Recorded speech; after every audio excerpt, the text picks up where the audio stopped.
across the UK, on DAB+, on YouTube, on the app, on your mobile, the home of common sense. This is Talk.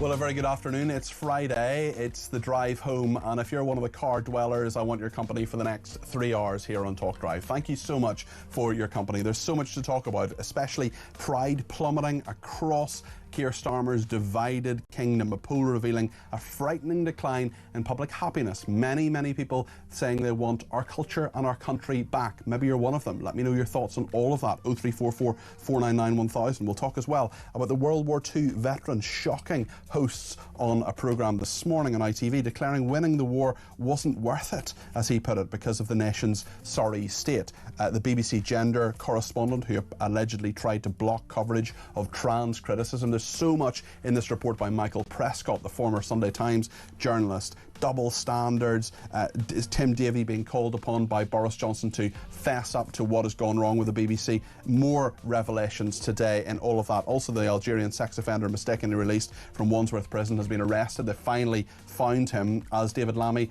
the Justice Secretary and Deputy Prime Minister, told to stop digging. Also, Angela Rayner, the former Deputy Prime Minister, apparently writing a memoir. Should she do Strictly? What should she do next? Let me know what you think about that. 0344 499 1000. We'll talk about income tax perhaps going up in the next budget as well. That could have an effect on all of us, of course. And spare us Blair, say the Palestinians. Trump has been warned against picking Sir Tony Blair to run Gaza. There's still a lot going on there, of course. 0344 499 1000 is the number to call if you want to get your voice on the air between now and 7 o'clock. I want to hear from you. It's been brilliant this week. There have been so many interesting ideas and comments and expertise that have come through. Get your voice on the air. 0344 499 1000 is the number to call. You can text me 87222 with the word talk in your text. You can tweet me at talkTV. Follow me at Peter Cardwell. Send me a WhatsApp voice note. We'll play some of those out just like we did yesterday on that main number as well, 0344 499 1000. That's also the number for WhatsApp text messages, and you can ring me on the main number as well. There's so much to discuss as we go into the weekend. I should say I'm not here tomorrow as usual. I do need a day off every now and again, but I'm back on Remembrance Sunday at 10 o'clock as well, and all next week here on Drive. There's so much to discuss today as well between now and 7 when Kevin O'Sullivan will be in this chair. Do give me a shout. 0344 499 1000. Let's get started here on Talk Drive.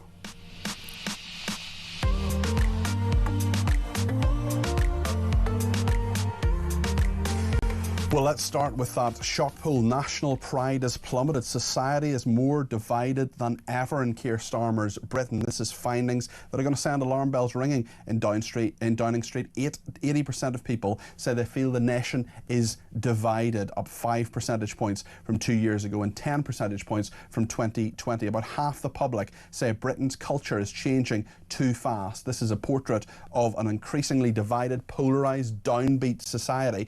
I think this was probably typified actually in a clip this morning on ITV's Good Morning Britain. A 100-year-old World War II veteran, someone who put his life in danger for this country. He saw many of his friends killed by the Nazis. This is Alec Penston. He's made these astonishing comments about the state of Britain today. This is what he said.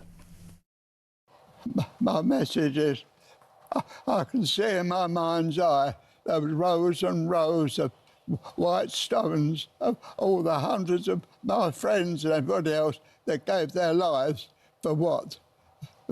The country of today. No, I'm sorry. The sacrifice wasn't worth the result that it is now. The sacrifice wasn't worth the result that it is now. That is an astonishing thing for him to say. That is Alec Penston there, who really decorated man, a 100-year-old World War II veteran, as we go into Remembrance Weekend. And of course we'll be paying tribute here on Talk on Sunday, of course, and indeed on the 11th as well. We'll be observing those silences as we always do. But what an incredibly damning indictment of our society, coupled with this survey today. Let's speak to Jack Elsom, who's the political editor of The Sun. Jack, there's a lot of political stories around today. We'll get to those. But in terms of this survey and the pride plummeting across the divided kingdom, I mean, what do you think as well, especially when you hear Alec Penston's words there this morning?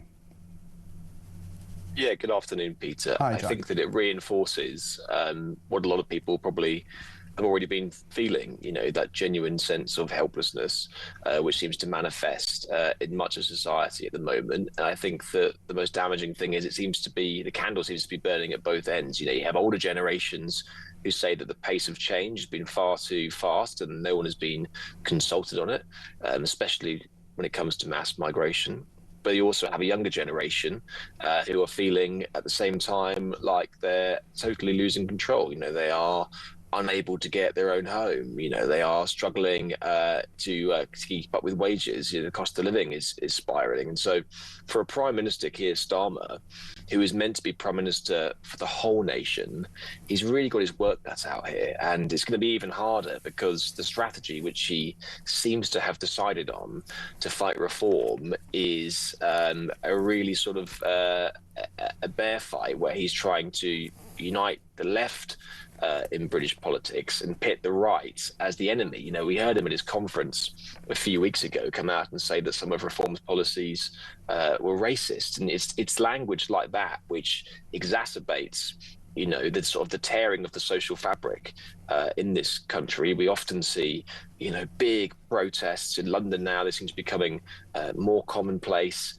You have obviously the pro-Palestinian protests, but also, you have that big United Kingdom process. And it does feel, that the findings of this poll have been borne out on the streets every single day, and it's quite depressing, especially when you see veterans who put their lives on the line, gave their lives, made the ultimate sacrifice. First World War, Second World War, and the conflict since then. For a veteran to say that he didn't think it was worth it should make us all sit up. You're spot on, Jack. And some of the extra information in this survey about half the public saying Britain's culture is changing too fast.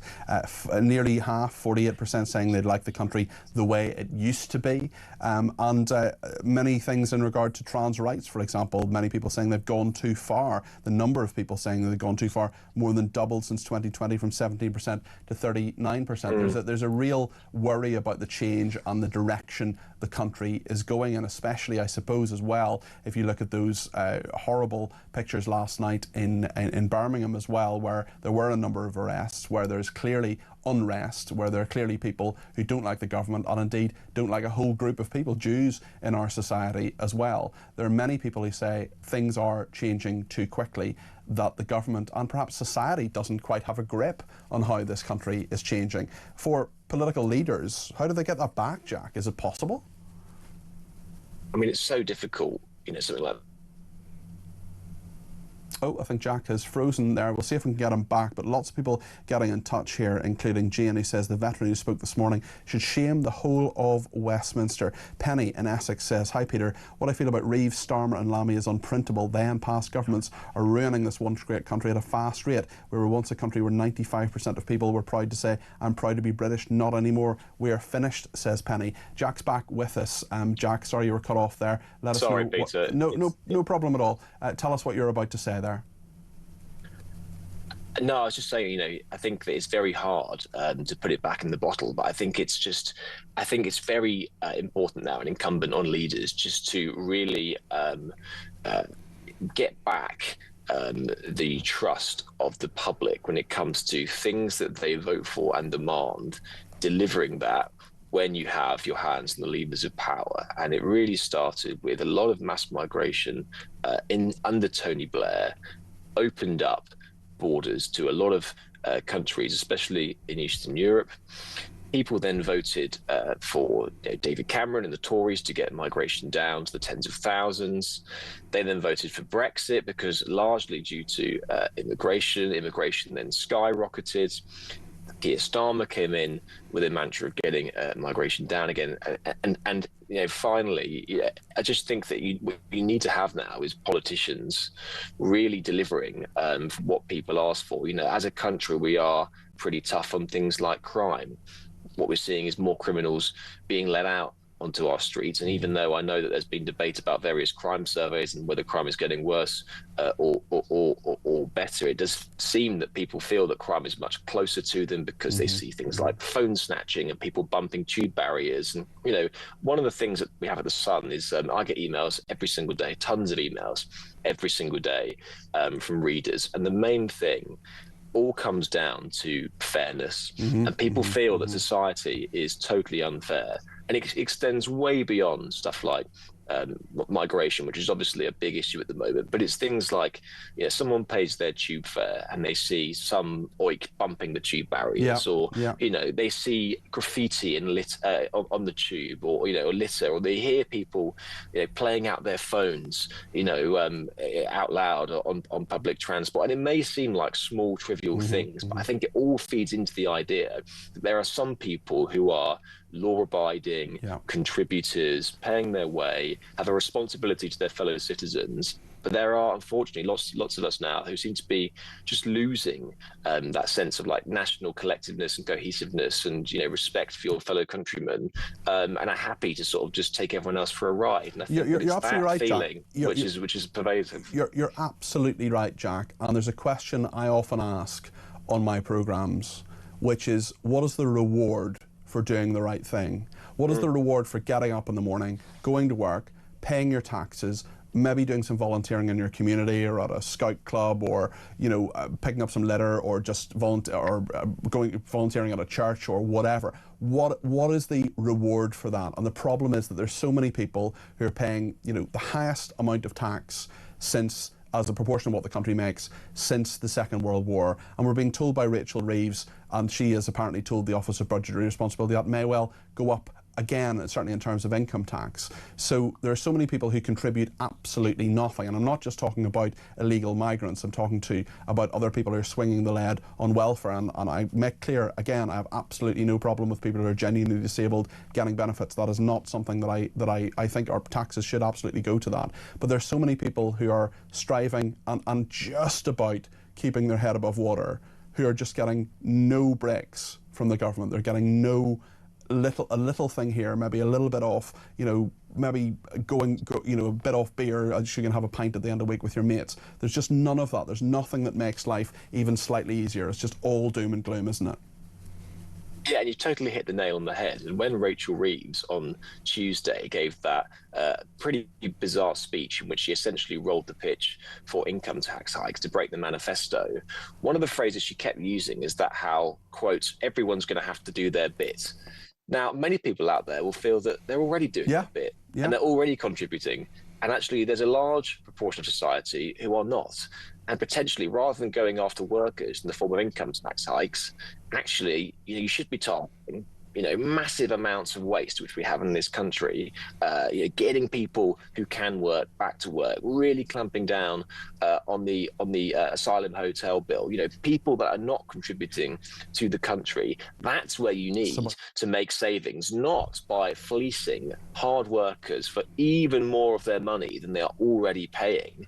You know, income tax hasn't been touched for 50 years. One of the reasons is because you don't want to tax work even more. You want to reward people that go out to work, and you want to try and cajole people who are not working to get into jobs. And so I think that really stuck in the craw when Rachel Reeves said that. Clearly she's rolling the pitch for these income tax hikes. But to go back on the word of your manifesto 16 months on from an election, yeah, that is really dangerous politically. And very interesting that the Deputy Leader of the Labour Party, Lucy Powell, says that shouldn't happen. Jack, there we are just for a second. I just have some breaking news now, and that is that the former footballer Joey Barton has been found guilty by a jury at Liverpool Crown Court of 6 counts of sending a grossly offensive electronic communication with intent to cause distress or anxiety. This is in regard to social media posts directed at the broadcaster Jeremy Vine and TV football pundits Lucy Ward and Ine Aluko. So he said various vile things about them, including comparing the two to Fred and Rose West, the serial killer couple, and a horrible slur against Jeremy Vine. So that is that Joey Barton, the former footballer, has been found guilty by a jury at Liverpool Crown Court of 6 counts of sending a grossly offensive electronic communication with intent to cause distress or anxiety. Jack, I just want to ask you about David Lammy, and I'll do that just in a second after we play a little clip of what the Prime Minister Keir Starmer said about the prisons crisis. He, of course, is not here. never here. Keir is in Brazil at the moment at COP30 solving the problems of the environment. I should say yesterday I mistakenly said that India and China hadn't sent representatives to COP30. They had. That was a mistake. Apologies for that error. Always happy to correct errors, and I'm happy to correct that. India and China are at COP30. This is what Keir Starmer said there last night. But whatever the checks, it's intolerable. We have to make sure that whatever changes are needed are made, and that's why calling in the governors is really important. Looking at the technology that we need is really important. Yes, there's a huge burden on the prison service because of the failures of the last government, but we've now got to pick this up, roll up our sleeves. That independent inquiry, very, very important to tell us precisely what the problems are, but also I think summoning in the governors is the right thing to do. We've got to take action. I mean, to me, Jack, when he says summoning the governors, which David Lammy, the Justice Secretary and Deputy Prime Minister did, having a meeting with them, it's like, oh, that's the right thing to do, we're taking action. Well, no, you're not. You're just talking to people who you should have been talking to anyway. I mean, David Lammy says, I've been Justice Secretary for 2 months. Well, why haven't you spoken to the leading governors? Why haven't you, Keir Starmer talks about, let's diagnose the problems, let's find out exactly what's wrong. Why don't you know already? It's been 16 months that Labour has been in power. David Lammy's been there for 2 months. Surely the first thing you do, I worked in the Ministry of Justice, surely the first thing you do is say, tell me all the problems there are. Do we have any money to fix it? What do we need to fix it? Diagnose all that. That's day one stuff. That's not 2 month stuff. And it's certainly not 16-month stuff. No, totally. And people that I've been speaking to in government suggest that David Lammy was more interested in his sort of ceremonial role as Deputy Prime Minister and wanted to use that to essentially carry on his job as Foreign Secretary, going around the world, posing in front of the British flag and all of the rest of it, rather than the day-to-day tasks of his job as Justice Secretary. Hopefully, if anything, this crisis will give him a massive kick up the backside and actually get him focused on sorting out prisons. I have some sympathy with the Labour government because clearly prisons have been in a bad, sorry state for some time. But for David Lammy to constantly just pivot back to the Tories, just won't wash with the public who said, listen, chaps, you asked for this job. You've been in there 16 months now. The time for sort of talk is over and the time for action is right now. And, for David Lammy yesterday to come out in this clip, having absolutely bungled himself on Wednesday, he then came out yesterday and again seemed to sort of, he dug a hole even more than he already had. He messed up the timelines. He came out and said, well, of course, these prisoners were actually released before I put in the strongest checks ever. No, they weren't. Yeah, it was 2 days later. They were 2 days later. Then William Smith, the other HMP ones, was quite a few days later. And then, MOJ sources last night were saying, actually, the release of the Algerian sex offender, that was down to a mistake in September. But actually, he was then released mistakenly a month later, and they're not really going into the details of why that happened. So the whole thing is a big he also said, car crash. Lammy also said, it wasn't anything to do with the prisons, it was a court's error. Well, I'm terribly sorry, Justice Secretary, but you're responsible for the courts and the prisons. Maybe no one's told you that. I mean, it's farcical. I had lunch today with a former very senior person in Starmer's number 10, and I asked this person about David Lammy, and the exact words were, he has never been our strongest performer, and I think that speaks volumes. Yesterday, I spoke to some people in the top of government, and apparently when Keir Starmer was briefed in Brazil about the carnage that unfolded on Wednesday, he was absolutely apoplectic. But in the words of someone else, he appointed David Lammy, and so the buck stops with him. Very good point. Very good points right throughout this interview, as always, Jack. Thank you. That's Jack Elson there, political editor of The Sun. Thank you to Debbie, who says, afternoon, Peter. I think listening to the 100-year-old war hero is heartbreaking, as he's so right. What was the point? I'm gutted for him and all who gave their today for our tomorrow, lest we forget. Steve in East Yorkshire talking about Andrew Mountbatten Windsor has continually protested his innocence regarding Epstein allegations. Now that he's been asked to go to the USA to answer questions, he can go and prove his innocence. Not going puts his innocence very much in doubt, says Steve in East Yorkshire. We can talk about that or whatever you want to talk about. 0344 499 1000. Next, we're going to talk about the BBC and the many, many problems they have. Stay with us.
when I was spat at, I was accused of being a murderer, just because I was a former member of the military.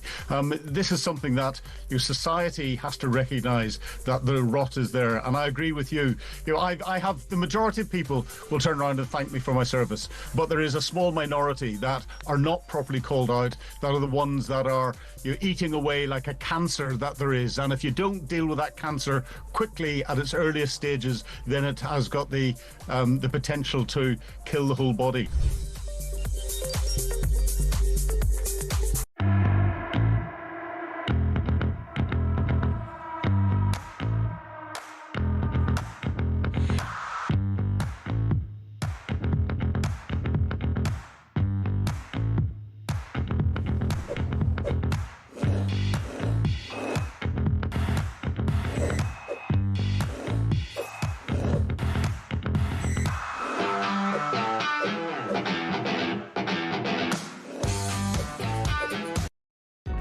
Across the UK, on DAB+, on YouTube, on the app, on your mobile, the home of common sense.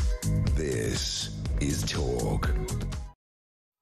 Thanks to everybody who's been in touch, including the person who says, no doubt never hear Keir will label a veteran as a right-wing thug for saying such a thing. Angie says, I must admit it made me well up when I heard the World War II veteran say that he looks now at our country and says it wasn't worth it. That was very hard to hear. Amy says, I'm not surprised that pride is plummeting because nothing in this country works. And when journalists like yourself, Peter, put our concerns to ministers on your shows, they don't listen. Also, when things get too much for Starmer, he just leaves the country and doesn't lead us. Angela says the BBC exposed at last, but will anything actually get done? As for David Lammy, he's got the backing of Keir Starmer. What could possibly go wrong? Another person on Twitter says the BBC can't be trusted, they are spent. Meanwhile, Tim Davie buries his head in the sand in a cowardly manner. Well, we'll talk about that now because the Telegraph newspaper has been exposing this 19-page dossier which makes a number of very strong allegations against the BBC, particularly in regard to how it deals with the Middle East, trans rights as well, and how those stories are properly or improperly covered, and also the very key point about a clip in Panorama, a big documentary about Donald Trump, where a clip appears to have been doctored. Gordon Rayner from the Telegraph explained the coverage on trans issues, particularly in this video.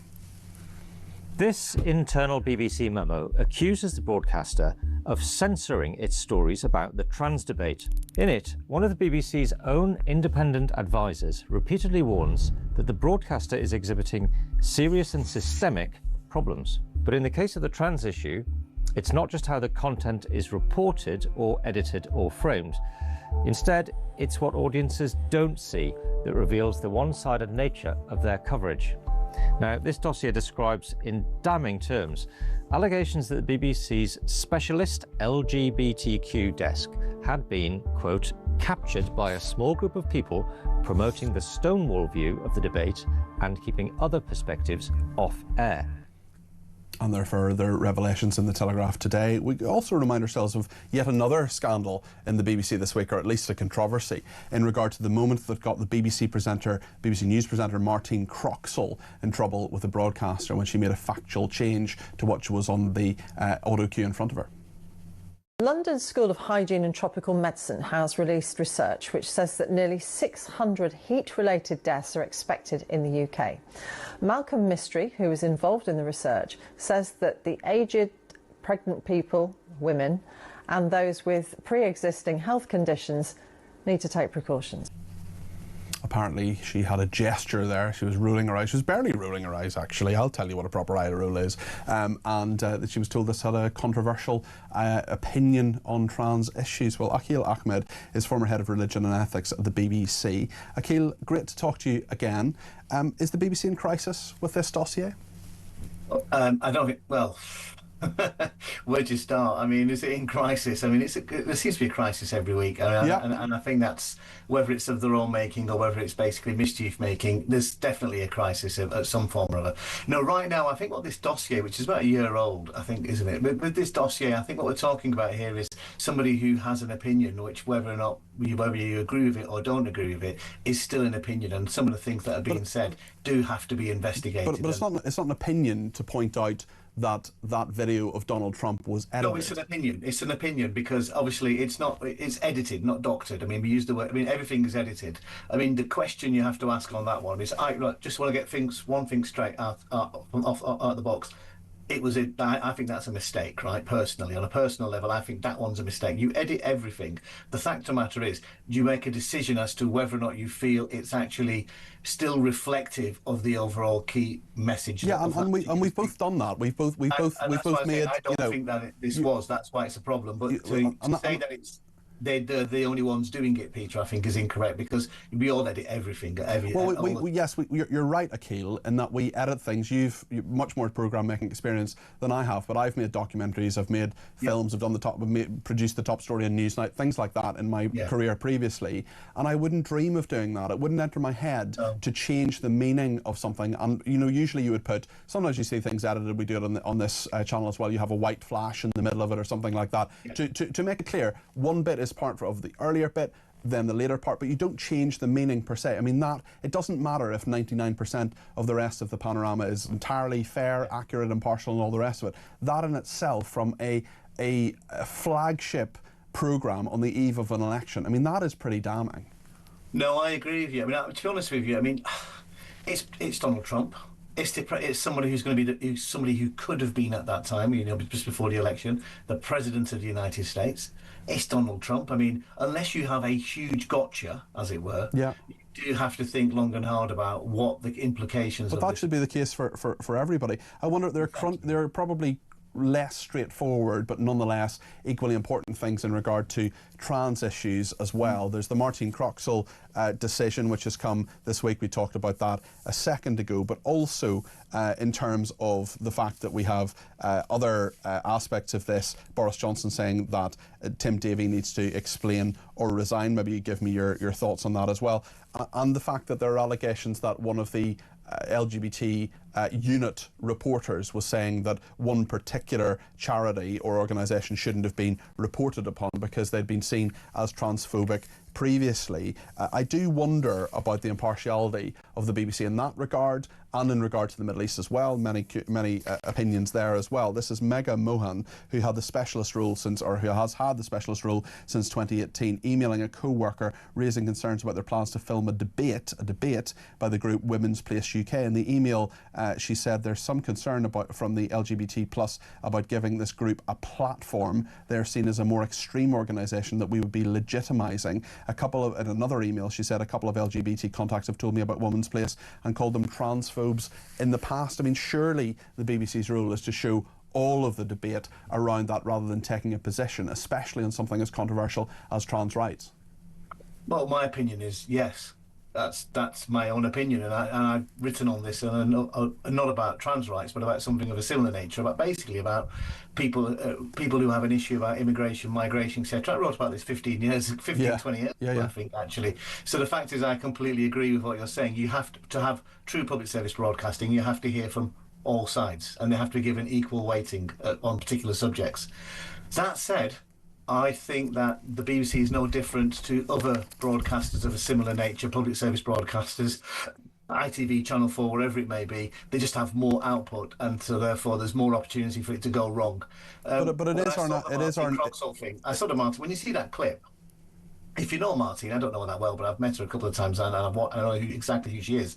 She's got, she's a character. She's got a bit of an opinion. She's got not a bit of opinion, but she's got character. She's not a robot reading the news at times, as some people may be. Yeah. And I think you've got to allow someone to have a little bit of as long as it's not derogatory in what they're saying or doing.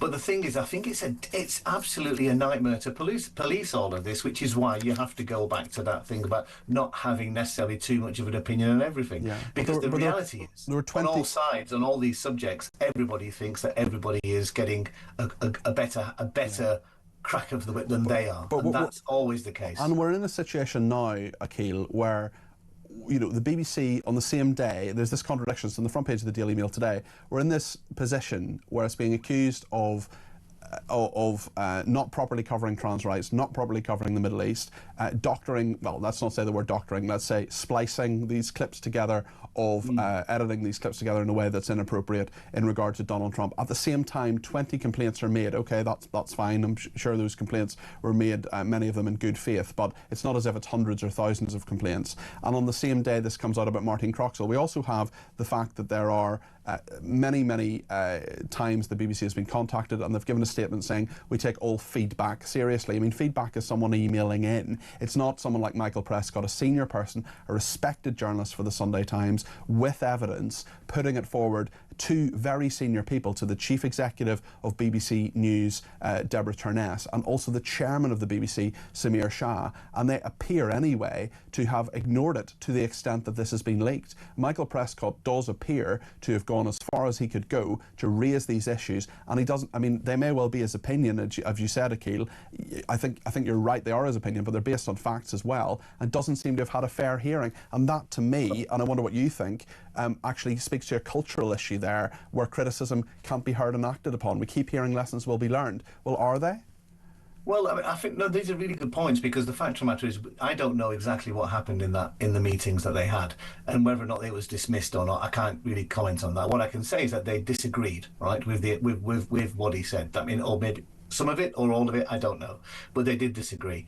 I think what it does point to, I think the point that you're making, I kind of think I have a lot of sympathy for, having been in that position myself, giving information over to my bosses and then them not agreeing with it, and actually you either accept that or you don't accept it. And at times you feel, and it's not just the BBC, but it's a lot of institutions like the BBC, you feel that maybe there's a lot of bit of groupthink. People with a similar kind of mentality, a similar kind of cultural background, a similar kind of educational, socio-economic background, geographical background, whatever you want to call it. And so therefore, there's have that kind of groupthink. Now, I know Samir. Samir was appointed by the Conservative government. He wasn't appointed by Keir Starmer. And I know Samir. I've known Samir for 30 years, and I've seen I know what his politics are. I know where he comes from, and he's very different to in many respects to people who you would imagine who work at the BBC. Obviously, he's the chairman. He doesn't work for the BBC. He's the chairman of the BBC. Yep. But in terms of groupthink, he's very different to some of those people that you may have mentioned already. And the fact of the matter is, I think full stop throughout all these organisations, whether it be the civil service, the BBC, Ofcom, or any kind of regulator or whatever it might be, we need to have a diversity, not just of opinion, but a diversity of background where people come from, because you come to things with different lived experience and a different interpretation of things. And I think that's what we might be seeing in situations like this, which is, were there enough people with a different kind of... But also just, I mean, we've got to go to a break, Akhil, but also just straightforwardly, really, I mean, this is not about a new thing.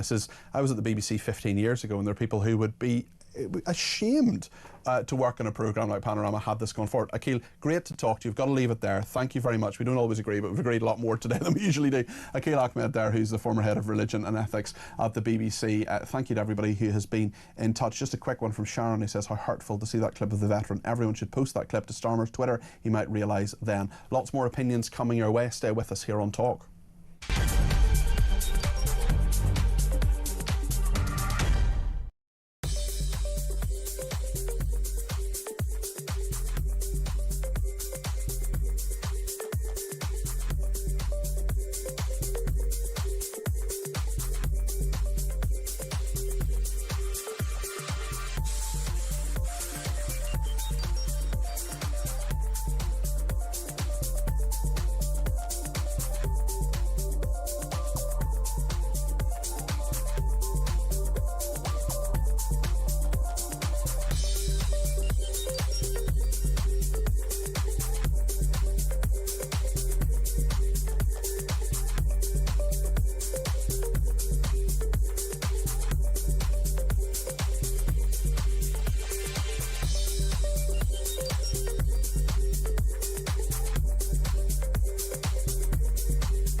across the UK, on DAB+, on YouTube, on the app, on your mobile, the home of common sense. This is Talk. Well, thank you so much for your company here on Talk Drive. 90 violent or sex offenders have been mistakenly released from prison in the last year. The Justice Secretary, David Lammy, has been in serious political trouble this week because of his ridiculous performance at Prime Minister's questions. Let's just remind ourselves of what the Justice Secretary, David Lammy, said yesterday as he attempted to defend himself. Just listen to this. We had 800 errors under the last government. This has now gone on for a generation. Our prison system is in crisis, so we have to bear down on this, but we have a mountain to climb. At the dispatch box, I did not have all of the detail. That detail was actually released just later, after I had finished at Prime Minister's questions. I took the judgment that it is important when updating the House and the country about serious matters like this that you have all of the detail. I was not equipped with all of the detail, and the danger is that you end up misleading the House and the general public. So that is the judgment I took. I think it's the right judgment. David Lammy there. Let's speak to Sir Gerald Howarth, who's a former Conservative MP and National Security Strategy Committee member. I don't know about you, Sir Gerald, but this week I think so many of our viewers and listeners have had their head in their hands listening to the ludicrous excuses coming out of the mouth of David Lammy about why he didn't tell Parliament straightforwardly what he knew and when. Couldn't agree with you more, Peter. I mean, such a feeble excuse that we've just seen, as you have just rebroadcast it. He clearly came to the House of Commons knowing that this prisoner had been released accidentally more than a week previously, and yet he failed to tell the House of Commons. And he could perfectly easily have said in response to James Cartledge, the Shadow Secretary of State for Defence, who happens to be my son-in-law, he could have responded to James and said, look, I'm not in possession of all the details, but it is true.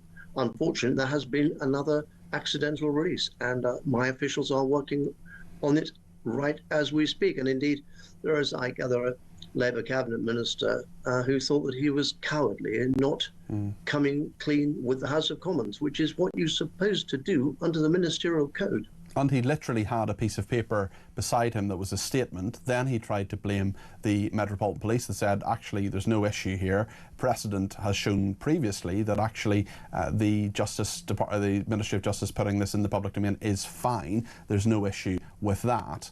Then you have David Lammy attempting to apologise or attempting to explain things as he did in that clip.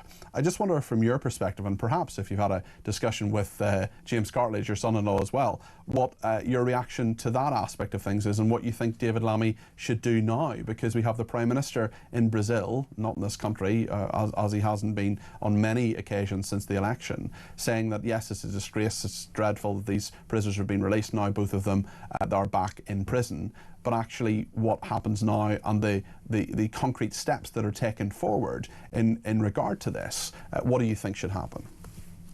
Well, clearly the Justice Secretary has overall responsibility, but at the end of the day, he is dependent upon the people who are running the prisons, who are running the court service, who are administering the handling of prisoners once they are released or on their way to prison.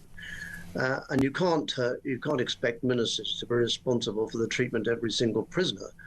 Having said that, it is the responsibility of the Secretary of State, in his case, the Justice Secretary, David Lammy. It is his responsibility to ensure that people in charge are doing their job, and manifestly, they are not doing their job.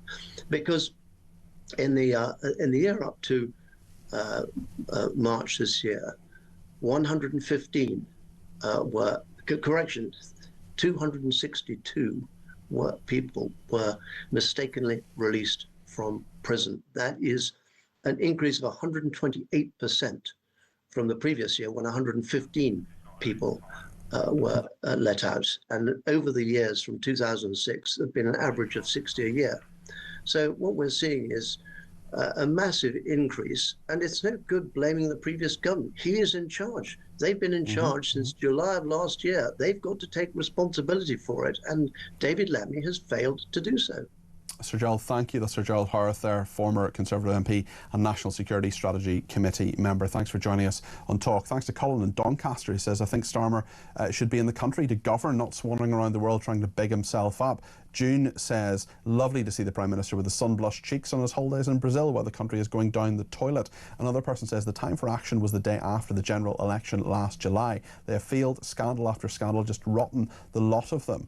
Dawn has been in touch as well and says, you and I share the fact that we're both published authors. Didn't know that, Dawn. We know that it takes a lot of effort to write a book. Can you imagine Angela Rayner writing? Perhaps one of us could ghostwrite her book. Well, we're actually going to talk about that later with none other than the most celebrated political biographer in the country. I'm actually quite looking forward to this. Sir Anthony Selden, who is a Downing Street historian and political biographer. He has written the books on the Prime Ministers for really my political lifetime. The nerd in me is quite excited about this interview, and Angela Rayner is apparently going to be writing her memoirs. There's a bidding war going on at the moment. Where else could we see her pop up? Strictly, perhaps. She seems to be living a better life at the moment than her successor as Deputy Prime Minister, David Lammy. We'll speak to Sir Anthony Selden about this in just a moment.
I'm not sure the government wants a statutory inquiry, but what they want to try and do is filibuster and make it look as if they're going to have one. And many people ask me to stop mine. Well, we're not stopping ours. We are going to produce a very hard-hitting report. And frankly, fear of being called a racist is passé now. I just want my country back. I want common sense to prevail, and I want this place to return to what it used to be, which is the most fantastic place in the world to live when it's working properly.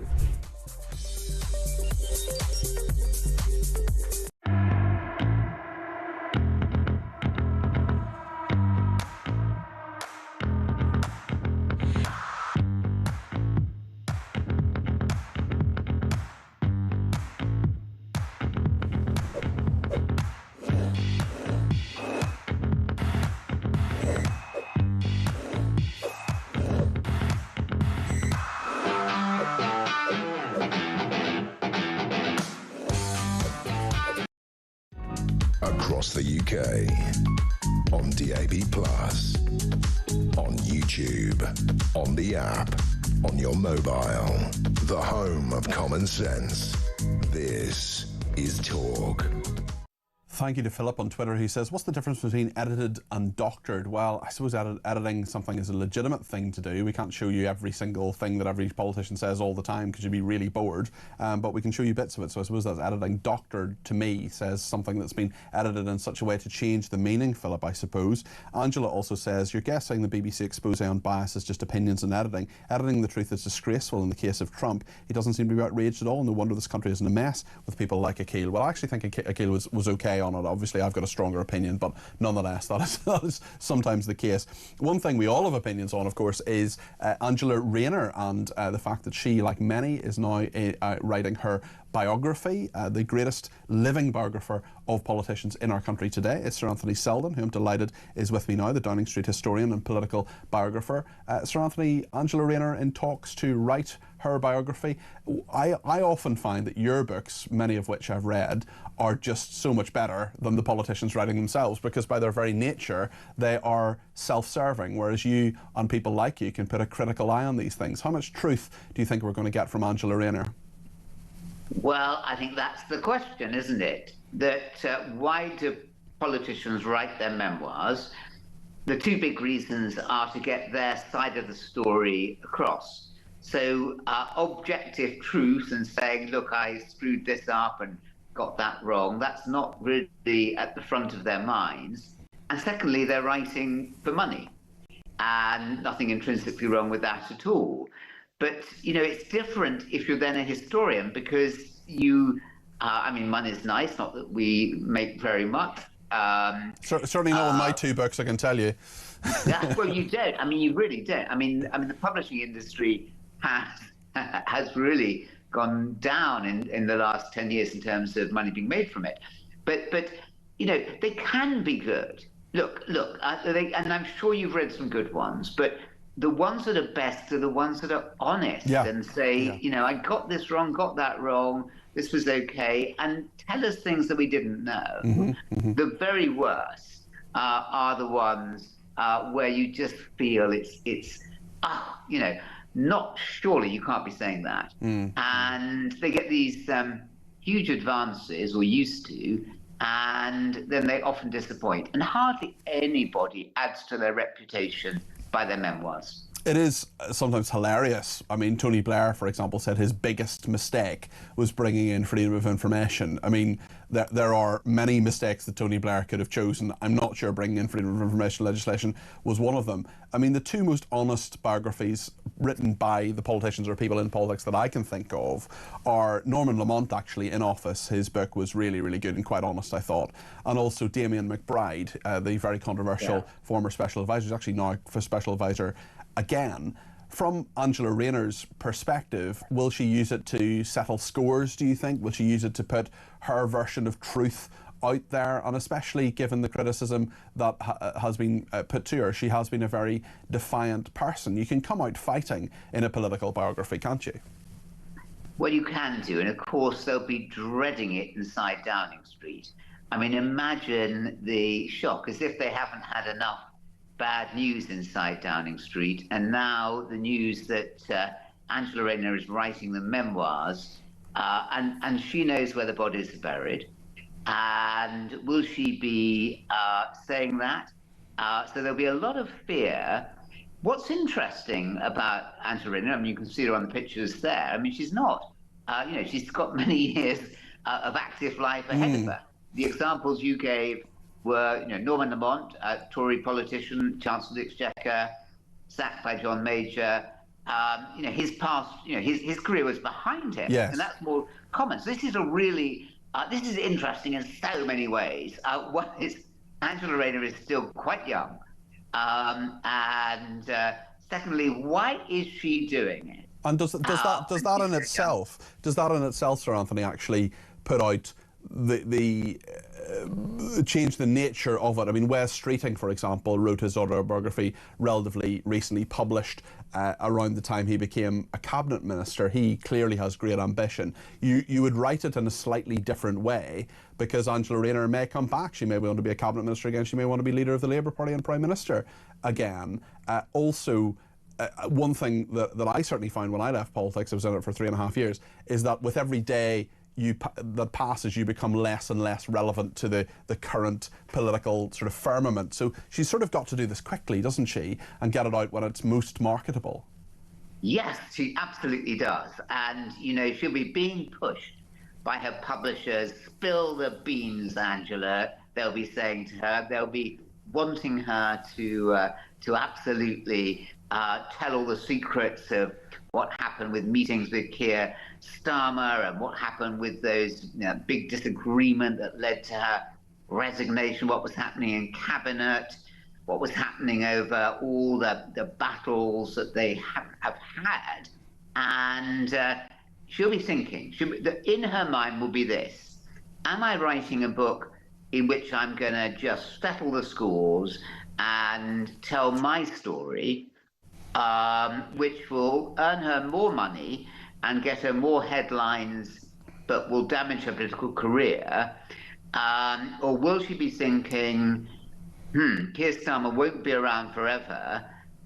If I write a book that shows the kind of person I am, then this, it's like a calling card. Mm-hmm. Is it going to be her introduction, her sales pitch or elevator pitch for saying, hello, Britain, I'm your next Prime Minister. This is what I'm really like. So it will learn a lot from the kind of books. She could write two very different kinds of books. Sir Anthony, thank you. A pleasure to speak to you. Sir Anthony Selden there, Downing Street historian and political biographer. I can't believe I got paid to interview Anthony Selden. That was very cool. What should Angela Rayner's memoir be called is the question I want to ask you. Simon's been in touch and says, good evening, Cardi P. Good evening, Simon. Rayner's book should be called The AirPods and Stamp Duty Years. That's Simon in Canterbury there. Bob says, forget Angela, I want to see Andrew's biography. And Ryan in London says it should be called From Nothing to Three Houses. Let's speak to Ian in London, who's given me a ring on 0344 499 1000. Ian, will you be rushing out to your local bookshop to buy Angela Rayner's book? I'm betting that she stands down from Parliament. This is just proof she's already put her hands up that Labour are finished. That's what it is. Just get the money in quick, and she's going to do a runner. She knows she's never going to get a front bench thing now with Starmer, and she's got, once they select the next election, she won't be voted in again. This is goodbye, and I'm getting my money and scarpering. Does she become a sort of Ed Balls kind of character? Does she do Strictly? Does she do all these different shows and become a kind of National Treasury kind of figure? Because the thing with Angela Rayner, you may hate her politics, and she certainly doesn't my politics, but she is someone who does connect with voters, certainly in a way that Keir Starmer doesn't. Well, I think Doc Martin, I have her for an advert because she loves to wear Doc Martens. Good point, yeah. Right? So she's going to be that. She won't be any fashion designer's favourite sort of figure, but she's definitely going to be on all the shows. It won't be Dancing on Ice because she'll go through the ice. Basically, it might be Homes Abroad. Homes Abroad, yeah, she could get another home there. Certainly, three in the UK until recently. I mean, the other thing that Sir Anthony Selden was saying there, Ian, was that you can actually write it almost as a little personal manifesto to say, if I come back, this is who I am. These are the stories of my youth, in the way that Wes Streeting did, for example. I mean, his autobiography wasn't to say, right, I'm going to settle all the scores and tell you everything of the bad stuff that went on in politics behind closed doors. He's actually saying, well, I'm ambitious. Do you not think Angela Rayner could come back at all, Ian? I don't think she'll come back at all, because I think the way Labour are going, they are finished. And I felt sorry, like everybody else has, with that poor guy, the one, was it 101? The World War II. 100 years old, yeah. We'll play that again actually in a few minutes. It was a really heartbreaking clip. Ian, thanks for your thoughts today. Thanks also to Sai, who says Rayner's biography should be called Keys to the House. Very good. Come rain or shine. I'm sure there will be many good suggestions that keep coming in. David Lammy should write a book, says Dawn, who should write a book called Political Mastermind. Very good. A reference, of course, to Celebrity Mastermind and David Lammy's disastrous appearance on that programme, which I will never stop mentioning because it's just so flippin' hilarious. We're going to talk in a second to Trevor Kavanagh, the former political editor of The Sun. There's so much to talk about, including the BBC's problems and many political issues too. Stay with us here on Talk.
across the UK, on DAB+, on YouTube, on the app, on your mobile, the home of common sense. This is Talk.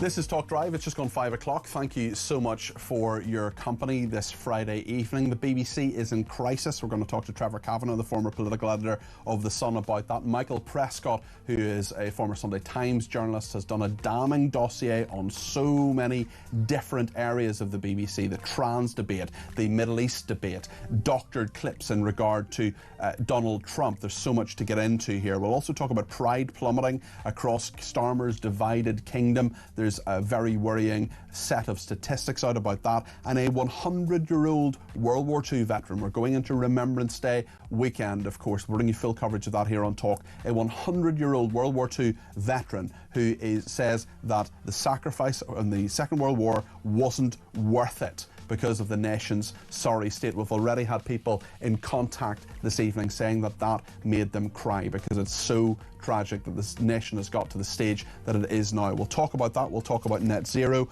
and Starmer in Brazil, of course, never hear Keir away again. We'll talk about Rachel Reeves' plans to raise income tax. We'll get the sport this hour as well from our colleagues at The Sun. So much to discuss between now and 7 when Kevin O'Sullivan takes over. Be sure to give me a ring. Let me know your thoughts. This is my show, but it's your show too. And if you've got things you want to say between now and 7, you let me know. 0344 499 1000 is the number to call. You can text me 87222 with the word talk in your text. You can tweet me at talkTV. Follow me at Peter Cardwell. You can send me a WhatsApp text message on the main number. You can send me a WhatsApp voice message, less than a minute please, on the main number as well. And give me a ring on the main number, which is of course 0344 499 1000. There's so much to discuss here on Talk. I want to discuss it with you between now and 7. Stay with us here on Talk Drive.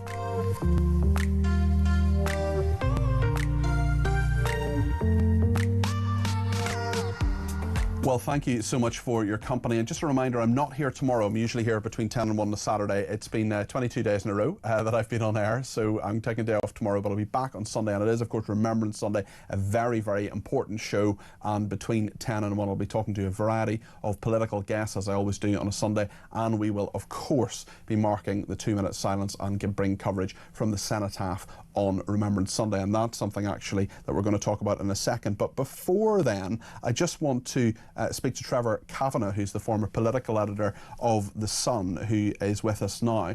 Trevor, good evening to you. Hi there.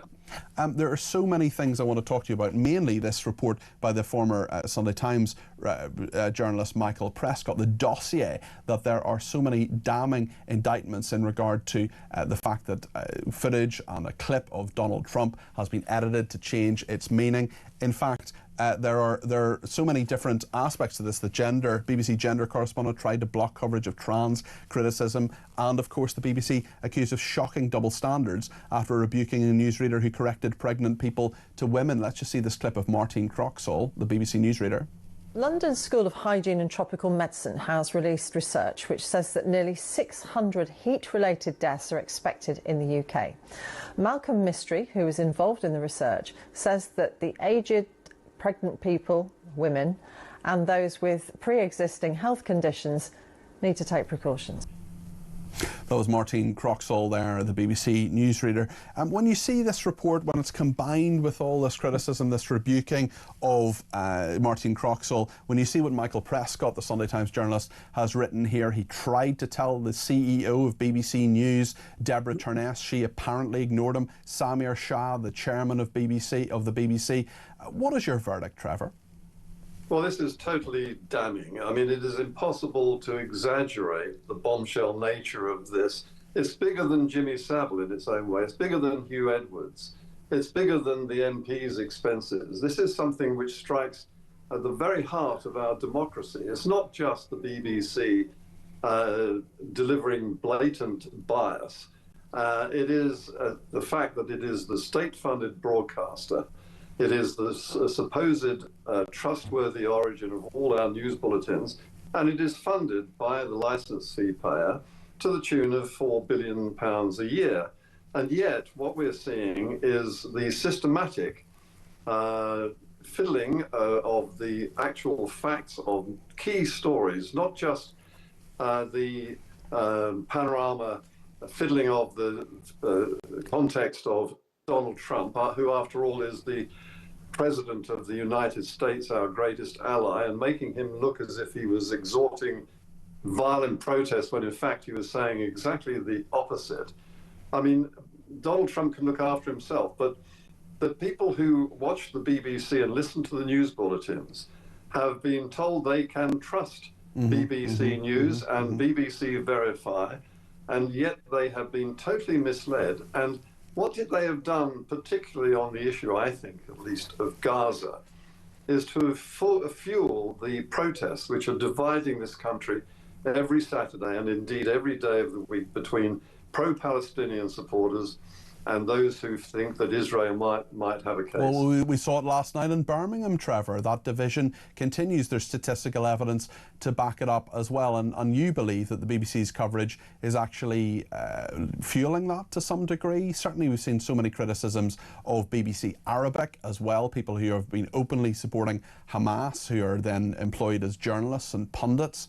There are also problems with the main output of the news as well. I watch the BBC because I have to for my job. I watch all sorts of broadcasters dip in and out at various points. And it's clear to me that there are so many stories about Israel that could be told, and so many times that Hamas are not held to account for their campaign of terror. Yes, you've summed it up perfectly. And I think that this is an indictable offence in terms of broadcasting and the subsidy that it gets from the taxpayer. I think Lisa Nandy needs to act very decisively about whether the very nature of the way the BBC is funded.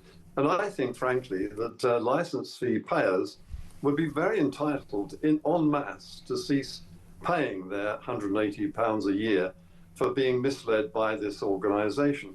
And I think that this is not just the fact that this happened on the ground, it's the fact that the BBC board, which I gather the BBC board itself has had this report in front of it and has discussed it and has done nothing. And this is days after the story broke. And this is the problem, Trevor, because actually it's months before that they've had it and they've been able to act on it and haven't. And this is the problem because we're always told, you know, with the Hugh Edwards scandal, lessons will be learned. We're always told the culture will change. We're always told that, you know, even in the statement the BBC put out about Michael Prescott's dossier, they're saying we take feedback seriously, as if someone's just sort of emailed in a comment about Strictly Come Dancing rather than a serious journalist from a serious publication, the Sunday Times, putting together serious allegations backed up by serious evidence. And they say that, you know, we don't comment on leaked reports. Well, if they'd just dealt with it previously, if they could take some criticism on board and actually deal with the fact that these strong allegations have been made,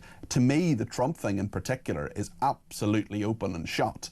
And that is Panorama. That is not just any documentary. That is supposedly the flagship, one of the most trusted brands within the BBC. Yet the problem is very little actually happens. And then you have people saying, oh, well, this is just a Telegraph hit job, or this is just, you know, the right-wing media coming for the BBC. Well, actually, we're dealing in facts here. We're dealing in facts that were given to senior people in the BBC behind closed doors, in private, to say, sort this out. It wasn't sorted out, and then they start whinging when it becomes public.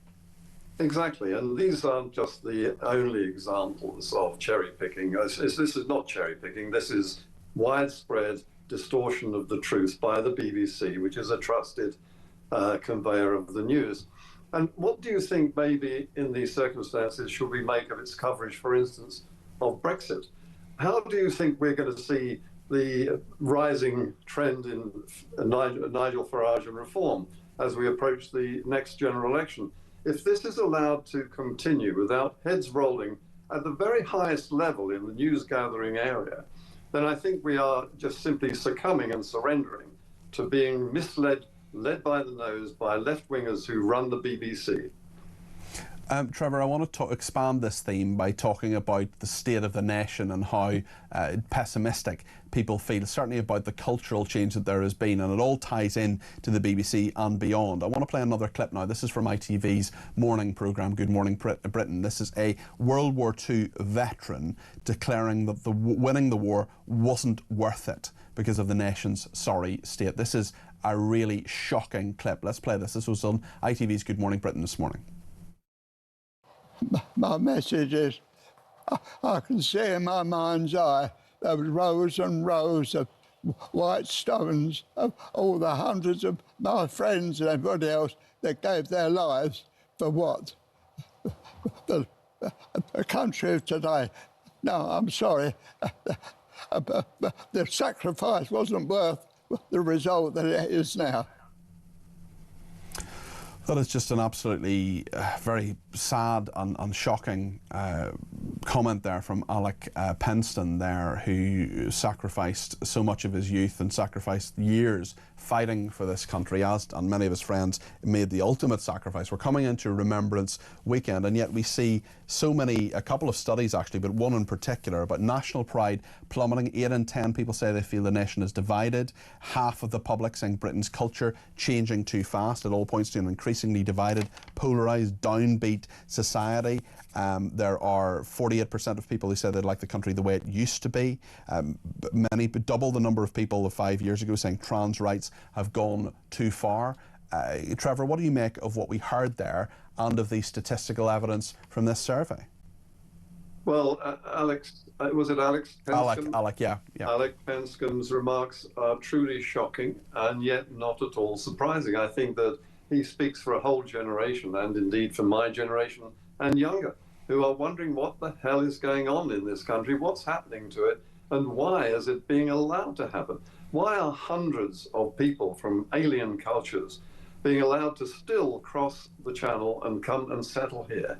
I mean, people who, even if you take 1% of them as being likely to cause us problems in the future, that is tens of thousands. And I think that we simply do not fully understand or will not act upon the evidence that we are inviting disaster not far down the road from people who will not accept the rule of law in this country. Trevor, as always, thank you. That's Trevor Kavanagh there, the former political editor of The Sun. Barry's been in touch and says, during my service, apart from probably the Falklands War, I can't think of a single military operation involving the UK that was worth it. A total waste of lives and time that continues to bring the country nothing but trouble. Mick says, I feel exactly the same as the war veteran. I was a frontline CID officer in London for over 30 years. A total waste of time, blood and effort. Sir Mark Rowley and his chiefs should be ashamed. Sandy says, if I called you, I know I would cry. I was so moved by the 100-year-old Alec there, the statement, bless him. He's so right and everyone feels the same. I've spoken to you before and mentioned that my father was in the Navy in the war. He would be horrified to see the state of this once great nation that he and others fought for. It is so, so sad. Will it ever come back for our grandson, or has it gone forever? Let's hear a voice note from Sam, who sent this voice note in on the BBC. I think this BBC, or biased broadcasting corporations, I call it, are we just going to end up with them saying, oh, lessons have been learned, and they're going to get off with it scot-free? And there's no point, Peter, in fining them, is it? Because all they'll do is in time pass it on in their licence fee. Do you know what I think should happen? I think, as punishment for all their indiscretions and lies and inciting things, quite frankly, I think they should reduce the licence fee effective immediately by between 25 and 50%, not put it up. They might have to stop paying people, their presenters, like £1 million, £500,000, and get rid of a few staff. But that's just consequences, isn't it?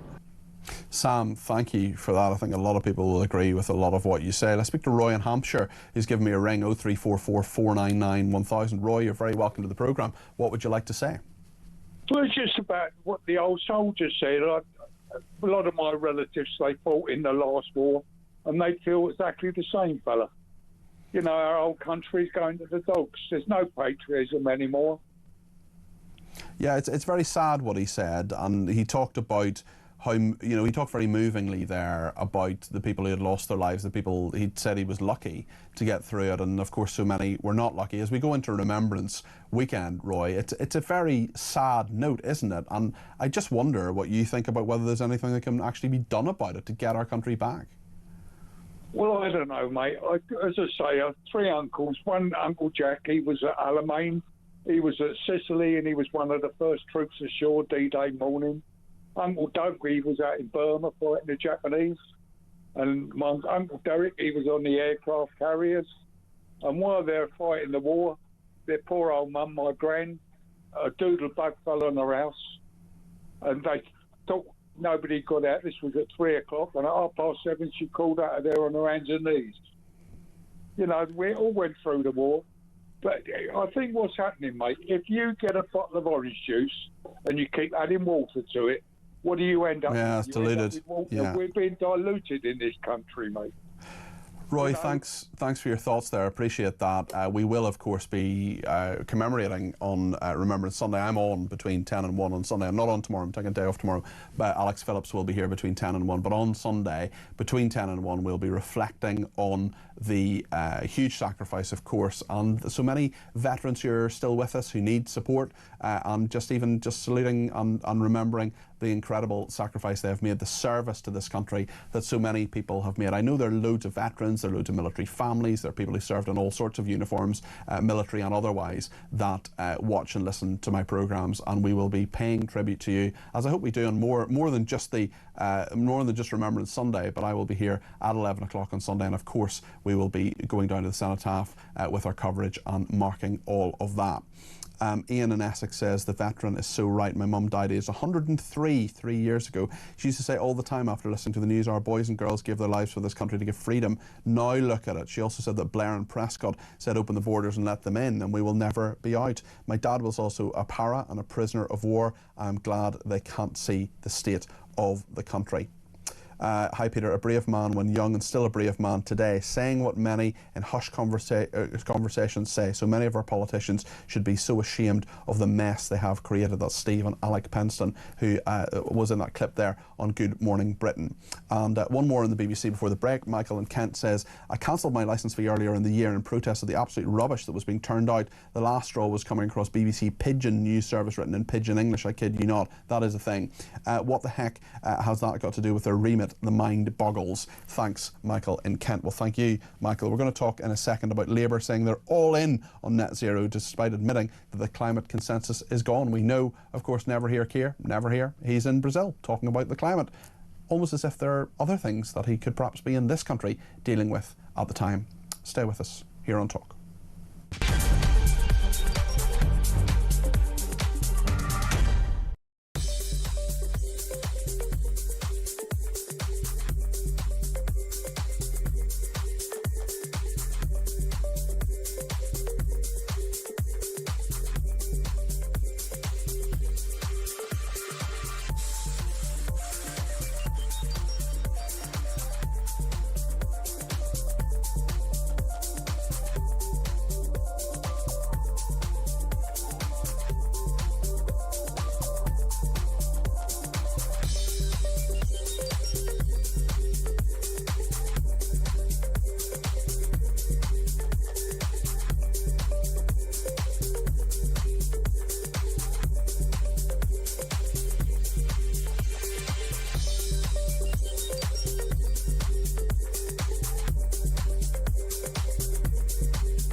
Big news coming this December. Our talkTV app is moving to the Talk app.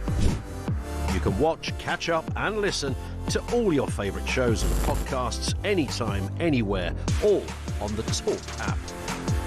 From Monday, 1st of December, the talkTV app will no longer exist, so don't miss out. So head over to your App Store or Google Play and search Talk now.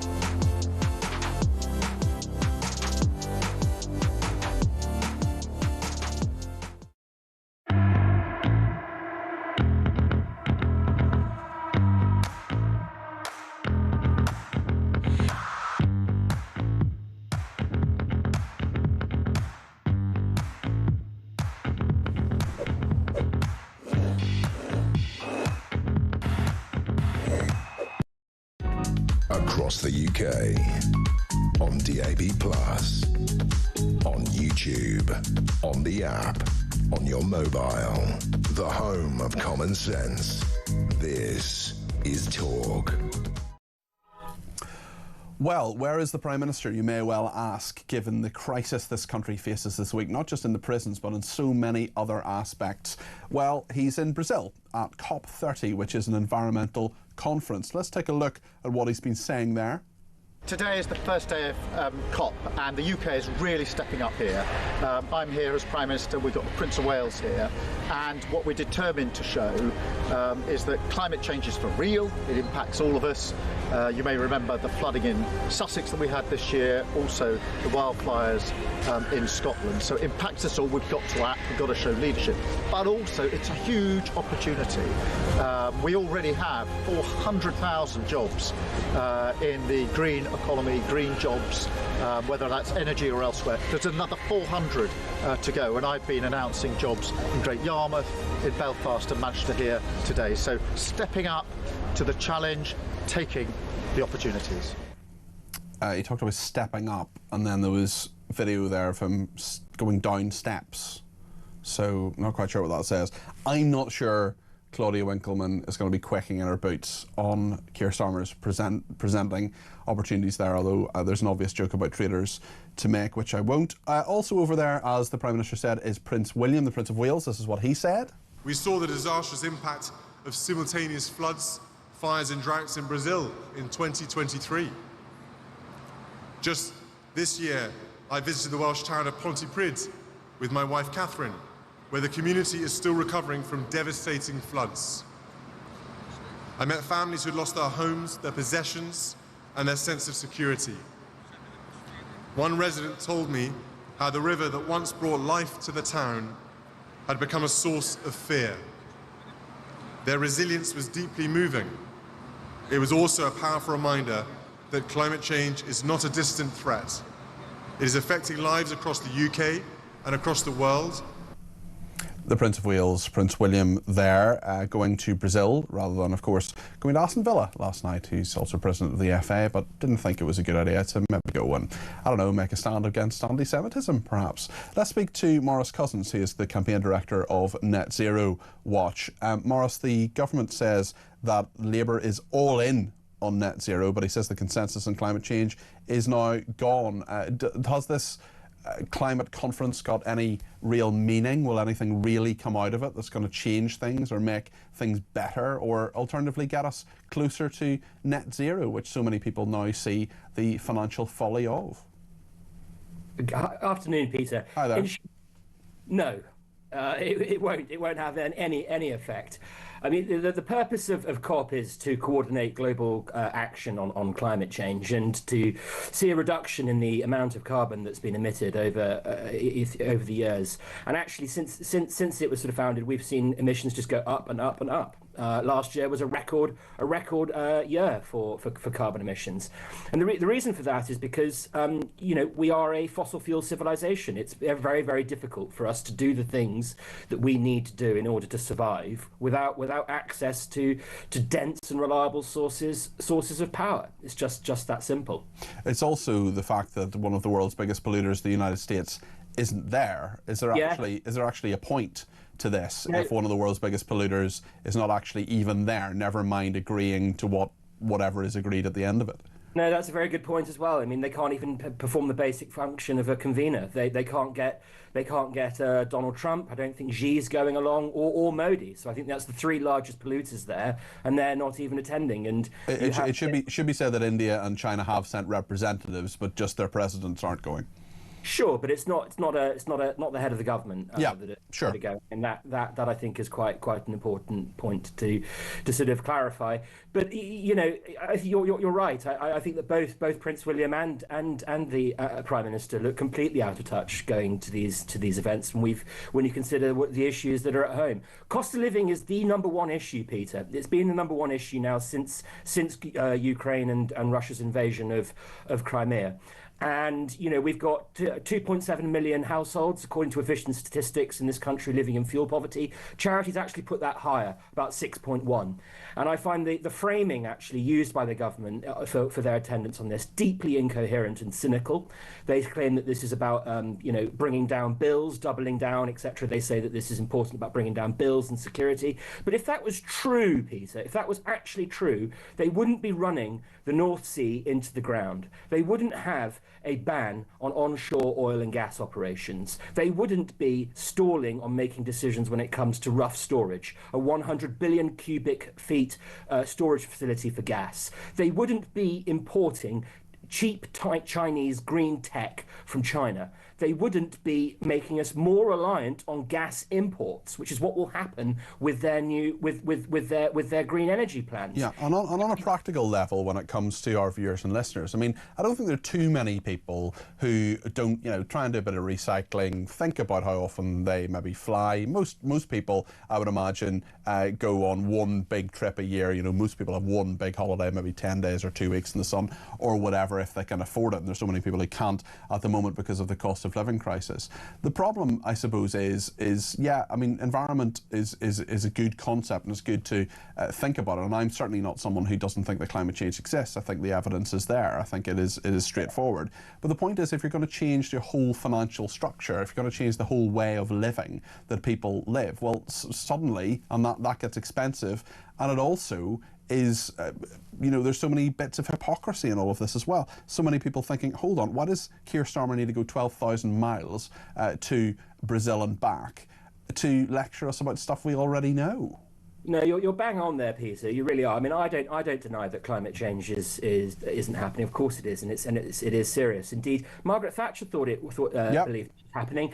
But the important point that she made about all of this is that she was wary. She said that our response to it needed to be both proportionate and pragmatic. Mm-hmm. And she said that she was concerned about the efforts, what she said was a marvellous excuse for global socialism. And obviously that was back in her day. But look, other people, they do care about the environment, and they do believe in climate change too. But the opinion research on this is very, very clear. People say, yes, we should do this, but not at any cost. Mm-hmm. This is not a blank check for the government, and people are not willing to do this if it means that they are going to see their bills go up and their freedom restricted. And the research shows this, that the moment you point out what the trade-offs are, that's the important caveat. Once you point out what the trade-offs are, support for action on climate change drops like a stone, which is why the government has to then start peddling half-truths or outright lies about the necessity for doing this, because they know it. Deep down, they know it. Maurice, thank you. Appreciate that. That's Maurice Cousins there, who's campaign director for Net Zero Watch. Appreciate you coming onto the programme today. Penny says, listening to that man from The Sun speaking just now, that was Trevor Kavanagh, the former political editor. He totally summed it up, says Penny. David in the Cotswolds says, good evening, Peter. Good evening, David. I like the old Tommy looking back on his days when he was in his 20s and of the ultimate sacrifices muckers made, that the likes of Starmer, Lammy, Reeves and Rayner will never understand. Alex speaks more sense in one breath than those chancers will do in a lifetime. Molly says, Peter, it was heartbreaking to see that veteran saying it was a waste of time fighting for this country. You should be so proud of what he did. It's disgraceful to see what this government has done. I think we perhaps need a little smile, so I'm going to read out a few of these suggestions for Angela Rayner's book. Accounting for Dummies, says Steve in Cambridge. And Karen in Taunton says, Hi Cardi P, Rayner could present location through the keyhole or Homes Under the Hammer. And David says, is Rayner's biography being marketed as fact or pure fiction like everything else every Labour member says? Tricia, currently living in Morocco, she's listening there today. Hi Tricia. Rayner's book should be called Fake It Till You Make It. And my favourite one comes from Stephen Millings in Belfast, who is cat dad to Sparkle the cat, who says Rayner's book should be called Homes Under the Starmer, which I just think is absolutely brilliant. Well done, Stephen. You win Friday. Stay with us here on Talk.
Across the UK, on DAB+, on YouTube, on the app, on your mobile, the home of common sense. This is Talk. Barbara's been in touch from London and says, Peter, my late father served in World War II. He died almost 18 months ago, just shy of his 103rd birthday. My goodness, what a life, Barbara. Even then, he was saying his service and that of his comrades was not worth it. My brother and I miss him every day, but are thankful he is not here to see what the country has become in the short time since his passing. Barbara, we're thinking of you, and we're thinking of the incredible sacrifice your father made for us. And many of his friends as well. Gary says, is your guest earlier serious? Editing is the process of reducing content to a shorter length without losing meaning or context. If I were to cut about 50 minutes from the middle of a speech by Keir Starmer and then make it seem like he said, I love Hamas, that's not editing, that is doctoring. Fair point, Gary. Fiona says, as a licence-paying woman, I'm often offended by the wording on trans ideology. The BBC seem to have no problem offending women. Over 50% of their viewers in order not to offend men who think they are women. The BBC will do nothing. It's up to the people to act. We all need to start cancelling our licence fees and the people can decide, says Fiona. And on that note, actually, another person, Andy, says the UK government should come up with a plan to group together the terrestrial channels, BBC, ITV 4 and 5, and group them under one UK TV subscription service. Funding from the government to the different broadcasters should be determined by viewership numbers, then cancel the TV licence. Well, a very interesting thought there from Andy. Just one more from Ryan in Lincolnshire. He says, do you not think it's time for a vote of no confidence in the Labour government? The country's heading in the wrong direction and people are losing faith fast. Well, all of that, of course, comes into what's coming up in just a couple of weeks' time in the budget. Rachel Reeves on the 26th of November, that's a Wednesday, she is going to be laying out probably an income tax rise. She made a bizarre speech from Downing Street earlier in the week where she really ruled the pitch for all of this. Let's remind ourselves of the Chancellor speaking this week, setting the tone for this month's budget. When I was appointed Chancellor, people put their faith in me to take our country forward, not to be swayed by political convenience, not to always do what is popular, but to do what is right. At the budget, I will continue to deliver on the priorities of the British people. Cutting NHS waiting lists, cutting the national debt, and cutting the cost of living. And in the context of the long-term challenges on our productivity and heightened global uncertainty, any Chancellor of any party would be standing here today facing the choices that I face. Am I the only person who thinks that her delivery is a bit more like Keir Starmer than it used to be? Anyway, the substance, of course, of what she's saying is what we should be debating, and the fact that if income tax goes up 2%, well, that's going to have a major effect on many people, especially if they accompany it with national insurance going down, because many pensioners will be hit by that. Theo Washerwood is a political commentator and with me now. Theo, there's clearly difficult choices that Labour has to face here, but the consequences of Rachel Reeves's actions could be seriously damaging politically as well, couldn't they? It could be. Thank you very much for inviting me on this evening, Peter. I think, firstly, we have to remind ourselves that there was that pledge before the general election from Rachel Reeves and Keir Starmer not to increase national insurance, VAT or income tax on working people, and Keir Starmer defined that as people who cannot afford to write a cheque if they get themselves into trouble, and increasing income tax would be a clear break of that election manifesto promise. And as you rightly say, there is some speculation that Rachel Reeves will try and offset that increase to protect quote-unquote working people, which are defined by those on the basic rate of income tax by offering a 2p in the pound cut to national insurance. And now, of course, pensioners do not pay national insurance, so they'll face the rising income tax, but without the benefit. And there's speculation that if she goes ahead with that, yes, she could technically say that working people, basic rate taxpayers, those earning up to £50,000 a year, are all square, whilst pensioners and those on in the higher bands, those firstly paying 40p in the pound tax on earnings above £50,000, and then those paying the additional rate above £125,000 and 45 pence in the pound. Those individuals will, of course, pay more tax. It works out for somebody earning around £100,000 a year, an extra £1,000 in tax, £1,700 if you're an additional rate payer. And the argument from the Chancellor at the budget would be that those individuals aren't working people. It's a way of taxing the more well-off in society. But I think if you look to that speech, and you played a clip from earlier in the week, the reaction isn't necessarily, the key reaction isn't necessarily the political reaction, it's the reaction from the financial markets. And after that speech where Rachel Reeves paved the way for income tax rises, the pound fell to a 7-month low. And that is the market saying, foreign investors saying, no thank you, we don't want to invest in Britain. And there's a real danger that if foreign investors pull their support for the British economy, then of course it would have there'd be dire consequences with a weak pound, but also we could see the cost of government debt significantly spike as well. It's worth remembering that after that budget on that Halloween budget from last year, the cost of government debt went up by £10 billion. So for every £4 that the Chancellor raised as a result of that budget, £1 just went on paying the debt interest. And that's money down the drain. And what do you think, Theo, of how this goes more generally? Because, of course, the economics of this are really, really important, but we have a number of surveys actually today saying that national pride has gone down to such a degree. People's idea that the country is disintegrating and that things they want them to be as they were even 10 years ago, never mind sort of 50 years ago. Not that there was necessarily a golden era then, but those who believe the nation divided by culture wars has risen from 46% in 2020 to 67% today. This is a really, really concerning rise. And the economics, of course, comes into all of this, but there's so few people who feel optimistic about the nation as a whole, Theo.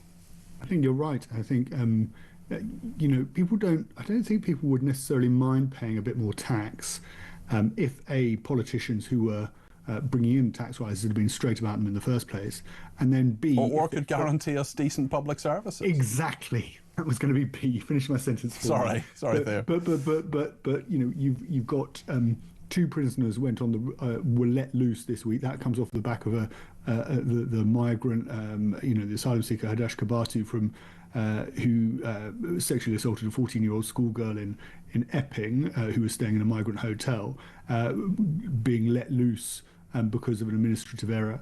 Waiting lists in the NHS have come down marginally since Labour came to power. The small boats crisis actually got worse under Labour, and people aren't feeling better off. And therefore, people are going to be looking at these tax rises and feeling that actually, is it all worth it? What are they getting in return? And I think the danger for Rachel Reeves is that actually, away from the political reaction, I think if we end up in a situation where we see a significant spike in the cost of government debt, if we see the markets react adversely to the budget on November the 26th, then what will happen is that she will have to go back to the drawing board. Well, she'll firstly have to possibly go to the International Monetary Fund and ask for a bailout. Yeah. And if she goes to the International Monetary Fund and has to ask for a bailout, then that will come with strings attached, and it will most probably include spending cuts. And the first place to look would be the ballooning welfare bill. But of course, she won't be able to get that welfare bill down, given the rebellion that we saw in the summer from Labour MPs. Without you're absolutely right, Theo. It's a big question of what is actually politically possible, even if we're in a really dire situation. Theo, thank you. That's Theo Usherworth there, a political commentator with us this evening. I appreciate you joining us. Andrew's in Halifax and has given me a ring on 0344 499 1000. Andrew, tell us your thoughts on this national pride issue. Good evening, Peter. Hi, Andrew. Good to speak to you as always. Well, yeah, I feel this. I was somebody that had an enormous pride in the country, and it's evaporated, and it's not just evaporated for the cultural reasons that have been highlighted in this report. It's also the visual reasons, and what I mean by that is, I travel a lot for my job, and I travel on roads that are, you know, motorways that are just covered in rubbish at the sides. You see road signs that are broken and never repaired, white line markings that haven't been repainted in years. The whole country looks shabby. And it's this basic stuff, Andrew. How are you meant to feel pride in a place that these basic things, a lick of paint, you know, a few bits, well, quite a few bits of rubbish being picked up, that would make a big difference to how you feel about those roads. It would make a big difference if things were just a little bit better. And this is the thing in this country, that sometimes the change doesn't need to be dramatic, but it does need to be widespread, doesn't it? Oh, absolutely. I mean, Highways England are responsible for litter clearing on the major trunk roads and motorways. They must have about 5 staff for the entire country, because, as I say, you know, you come off at a road junction, there's cans and bottles, and sometimes those bottles are filled with certain, you know, human fluids we won't mention, and they're just left. And I just think it's just like a giant pigsty is Britain now. And in many ways, I'm ashamed to say I come from here. Andrew, I think a lot of people, that'll resonate with a heck of a lot of people. Thank you for your call today. I really appreciate that. And yeah, I mean, it's just dire, really. What do you think about what Andrew said? What do you think about what Theo said as well? The state of our country, some of these statistics are really quite shocking. The rise in people who say that the nation's divided by culture wars, that's 67%. Half of people in the public say the culture in the UK is changing too fast. 48% say they would like their country to be the way it used to be. 64% of people say culture wars are a serious problem for the UK society and politics. And how many people say they feel proud of their country? Do you feel proud of your country? It was 56% 5 years ago. Now less than half, 46% of people say they feel pride in the country. What about you at home? I'd love to hear what you have to say about all of this. Do you feel pride in your country? Do you want it to be something different? We all want it to be better, of course we do, but what should it be like? Let me know your thoughts between now and 7. 0344 499 1000. Jane says it's easy for Prince William to talk climate change while living in a castle or a palace while travelling in a private jet, which got there after they chopped down trees in the Amazon. Gary says, I don't have much hope for the monarchy, Peter. Prince William is sounding more and more like his father and pushing the green agenda. Keith says, how many flights into Brazil took place to talk about something that could have possibly been done on a Zoom call? How many trees were cut down to build that shiny new building? Keith, those are all absolutely legitimate questions. Margaret says, that speech by Starmer, what a joke. Is the brass neck to say we are showing leadership? No backbone comes to mind. Good evening, says James. Good evening, James. I'm so glad Kieran Co are big on climate change and so relieved that all it takes to fix is more tax. And we know who pays that tax, and we know who taxes are going to go up for in the budget in a couple of weeks' time. It's you and me, isn't it? I think we need to put a smile on our face. We'll talk about the sport next, and then I'll take your calls. 0344 499 1000. Loads of time between now and 7 o'clock. Would love to hear from you, and do send me a voice note as well if you want to on the same number. Stay with us here on Talk.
When I was spat at, I was accused of being a murderer, just because I was a former member of the military.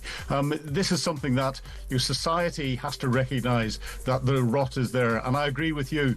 I have the majority of people will turn around and thank me for my service, but there is a small minority that are not properly called out, that are the ones that are eating away like a cancer that there is, and if you don't deal with that cancer quickly at its earliest stages, then it has got the potential to kill the whole body.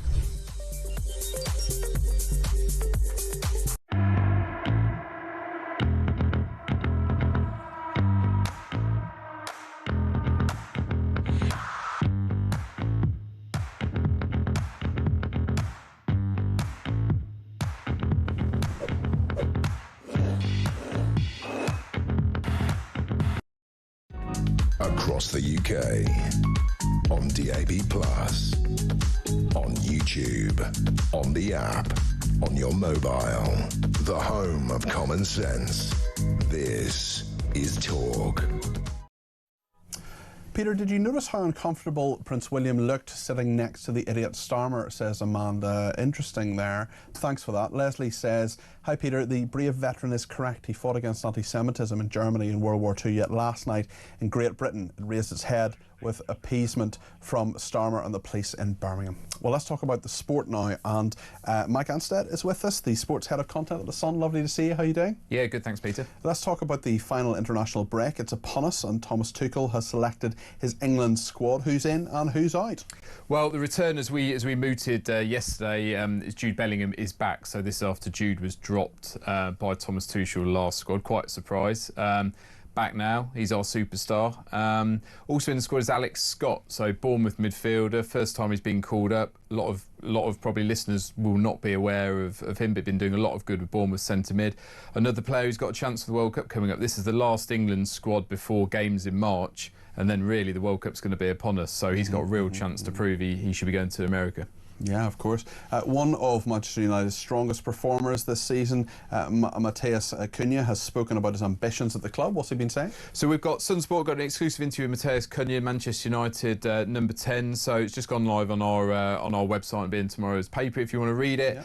He's talking about bringing back what he calls the glory days to Manchester United. I mean, glory, Manchester United. It used to always be the way, certainly when I was growing up, but they haven't won the title for a good long time. Yeah, I reckon we're roughly the same age. I'm probably a little bit older than you, but certainly glory, Man United in the early, the 90s, mid 90s, 2000s, certainly, and a little bit after that. And basically up until when Sir Alex Ferguson left. So, look, you know, they're a long way away still from it as well, but he's got belief they can do it. He's a £62 million signing, rocking up there, speaking very confidently, thinks he can help them, thinks Hamrin's the man. Let's see where they can do it. There's also been comparisons with him with the signing of Eric Cantona.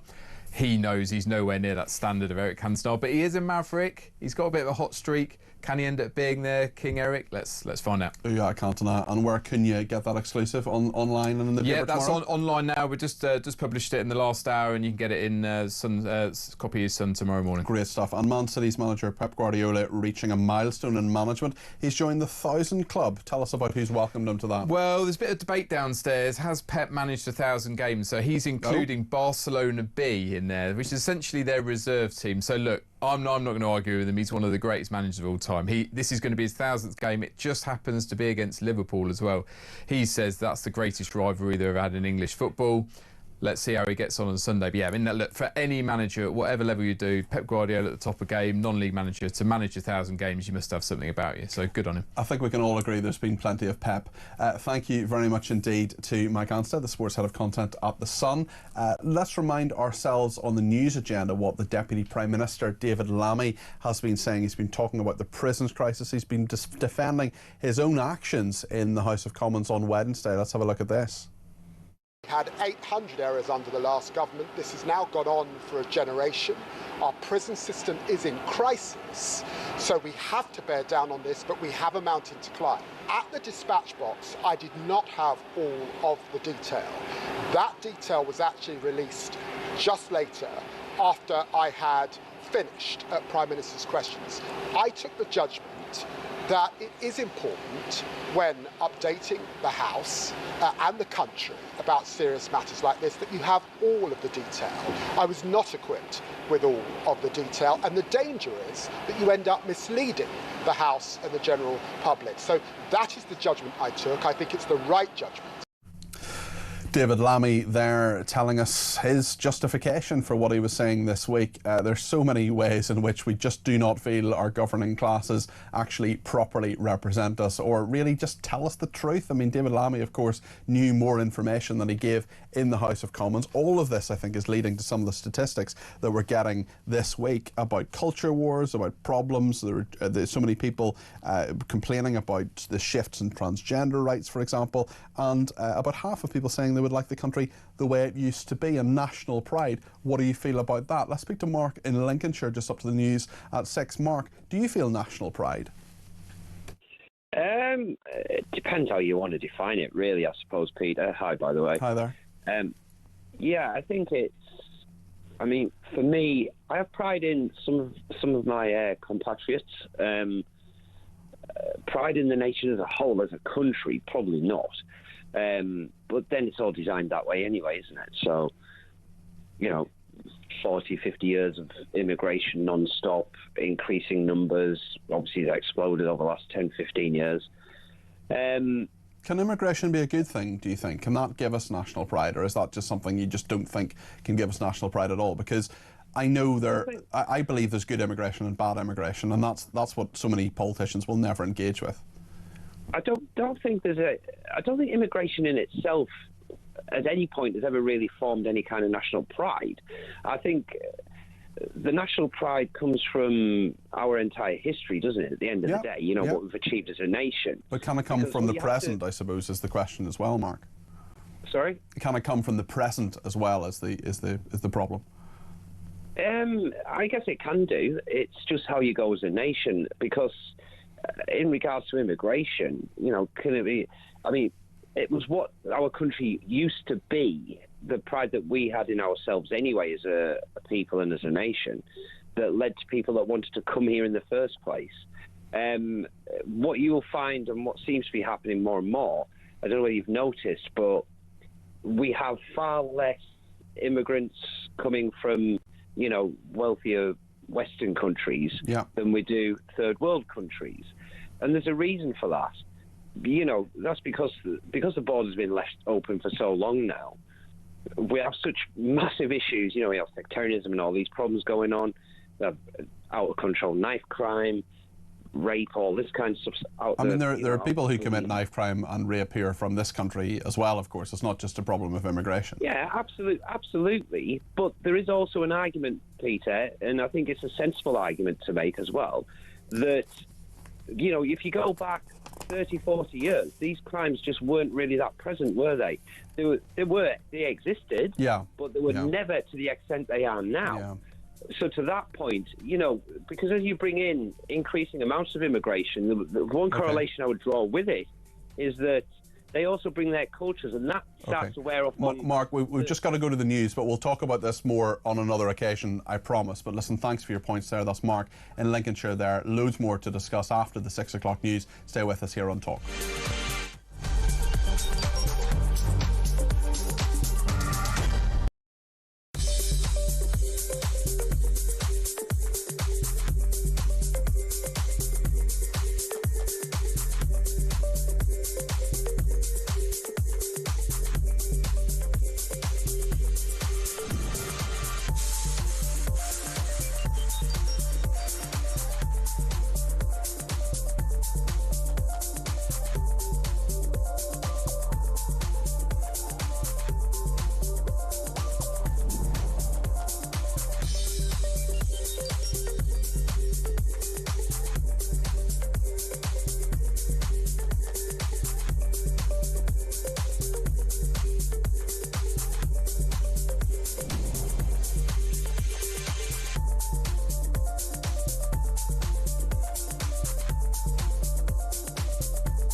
across the UK.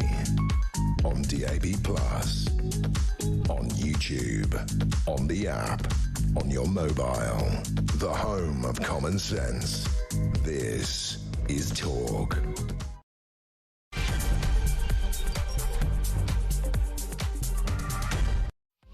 Well, it's just gone 6 o'clock. I'm Peter Cardwell. Thank you so much for your company here on Talk Drive. There's an awful lot to talk about, including a really moving clip. We're going to play you one more time from the World War II veteran, a 100-year-old man who says the sacrifice he made and the life sacrifice that his mates made isn't worth it for the state that Britain is in. We'll talk to a pollster who's gone through all of this, the sense of division reaching a new high, culture war, tensions growing, lots to report in all of that. We'll also speak to Matthew Laza, former Labour Party advisor, about that too.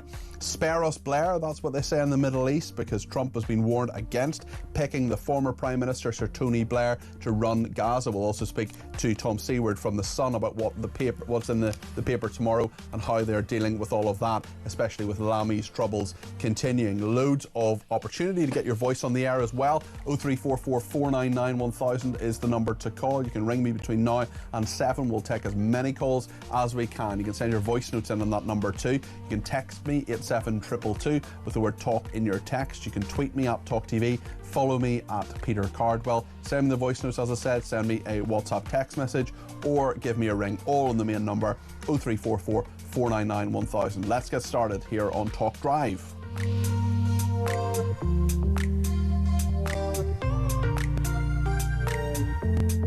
I should say I'm usually here on Saturdays between 10 and 1, but Alex Phillips is going to be here tomorrow. I'm taking a day off, but I will be back on Sunday between 10 and 1 for Remembrance Sunday, of course, and we will make sure that we pay full tribute and bring you the footage from the cenotaph of the 2-minute silence and the laying of those poppy wreaths and so on. We've got Daniel Britton lined up to give you commentary through that. He knows all the history and the incredible importance of the tremendous sacrifice that so many people made for our freedoms. But really interestingly, a very, very interesting clip actually from Alec Penston. He is a World War II veteran. He spoke to Good Morning Britain this morning, and really quite a very sad clip actually that's had a big effect on so many of our viewers and listeners, and it ties in really with new research on national pride, which we're going to talk about in a second. But first of all, let's hear what Alec Penston, who served this country in World War II, what his view of this country now is.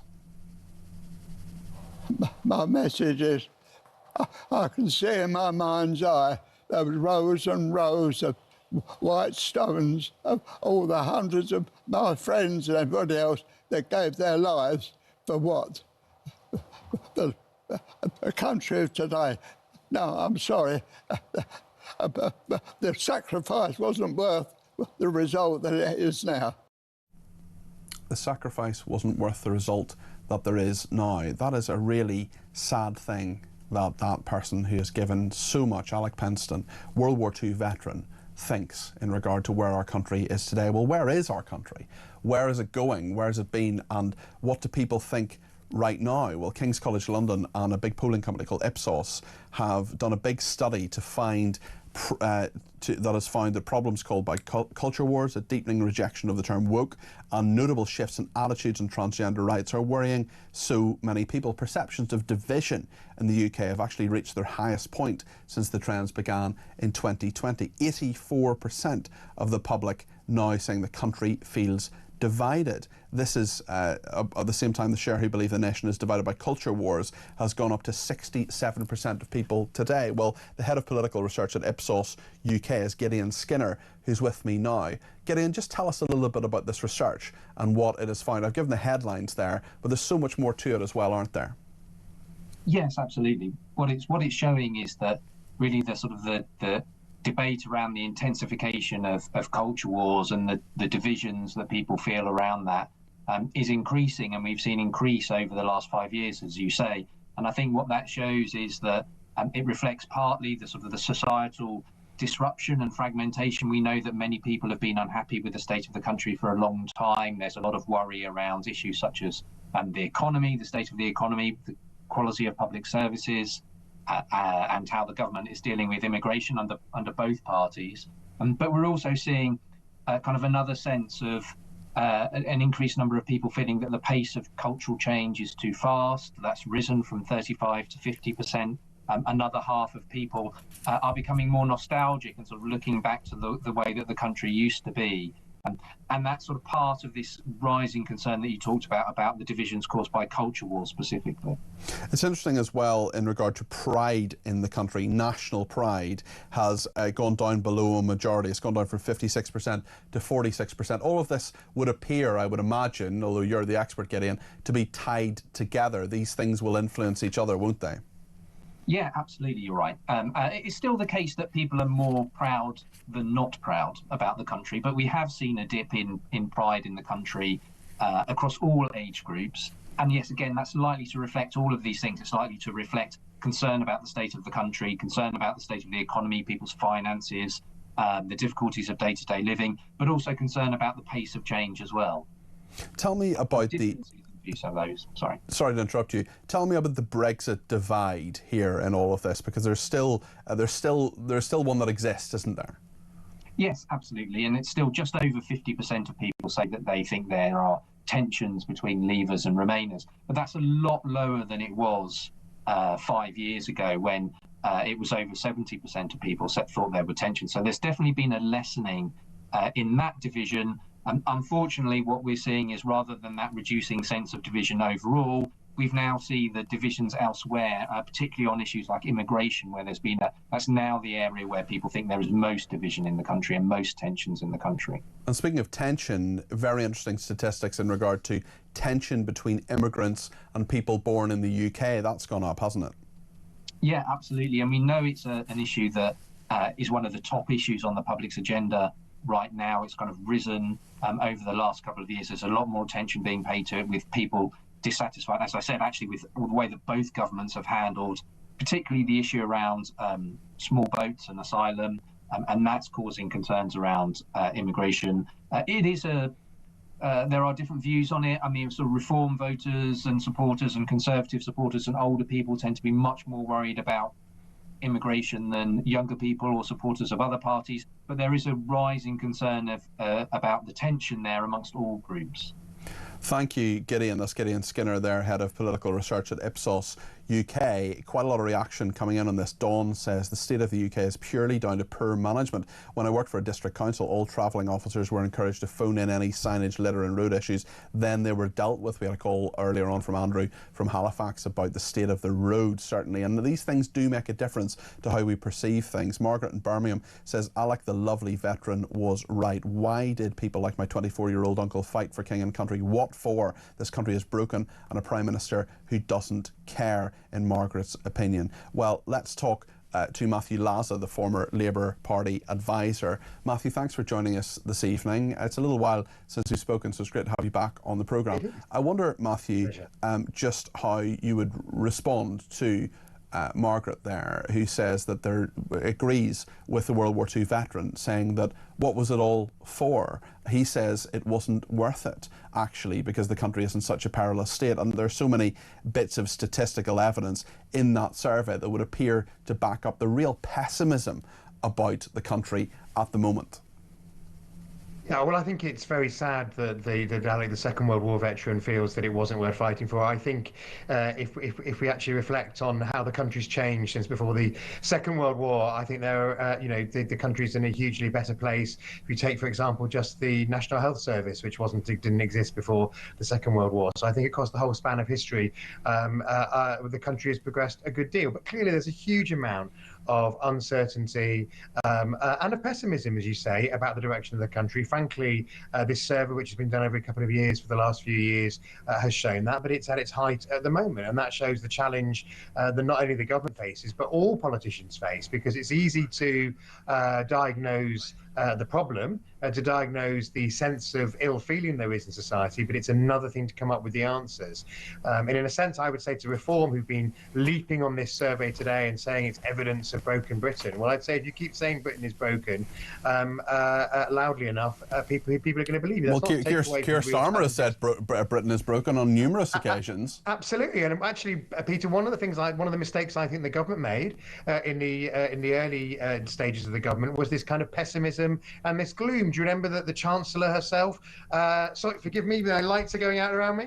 The Chancellor was herself talking about, in her early days in office, was much criticised for talking Britain down, because she was talking about the black hole in those early months. It became a huge thing, didn't it, for those first weeks in office, that is she being too pessimistic? Well, I remember... I think the government, as a whole, we need a bit more Ronald Reagan and a bit less Nigel Farage. Well, it's interesting. I remember a very senior person in the Sunak administration said to me that the two things a government needs to offer are hope and competence. It's a big debate whether Rishi Sunak did that at any stage. But anyway, I'm not sure there's much hope. I'm not sure there's much competence from Labour either. Anytime I ask a Labour minister, what have you actually achieved in the last 16 months? The answer always comes back, and the first thing they say, almost all of them, is breakfast clubs. You took my thunder, stole my thunder there, Peter. I mean, I'm not saying breakfast clubs aren't a good thing. I'm just saying if that's all you've got after 16 months. Absolutely. I would say the number one thing was actually the investment in the health service and the fact that for the first time, waiting lists and efficiency in the health service, and now waiting lists are going down and efficiency is going up. And of course, one will continue to lead to progress on the other. But clearly, the government needs to be able to point to bigger achievements. The government would also say it's about stability, it's about having sorted out, although we know maybe not finally until the budget in a couple of weeks' time, the country's finances. But yes, the government has to have a much better narrative to paint to if it's going to get re-elected. And above all, I think the government needs to be one that says, yes, there are things that need fixing in Britain, but Britain is great. And there are many brilliant things about our society. And I think the government hasn't been positive enough. And I think that, there's a lot of debate over the last couple of weeks about, is the government playing into reform on the specifics of immigration and asylum, etc. I think the thing that I don't necessarily agree with that, what I think the government could be accused of playing into the hands of reform at is the doom and the gloom, because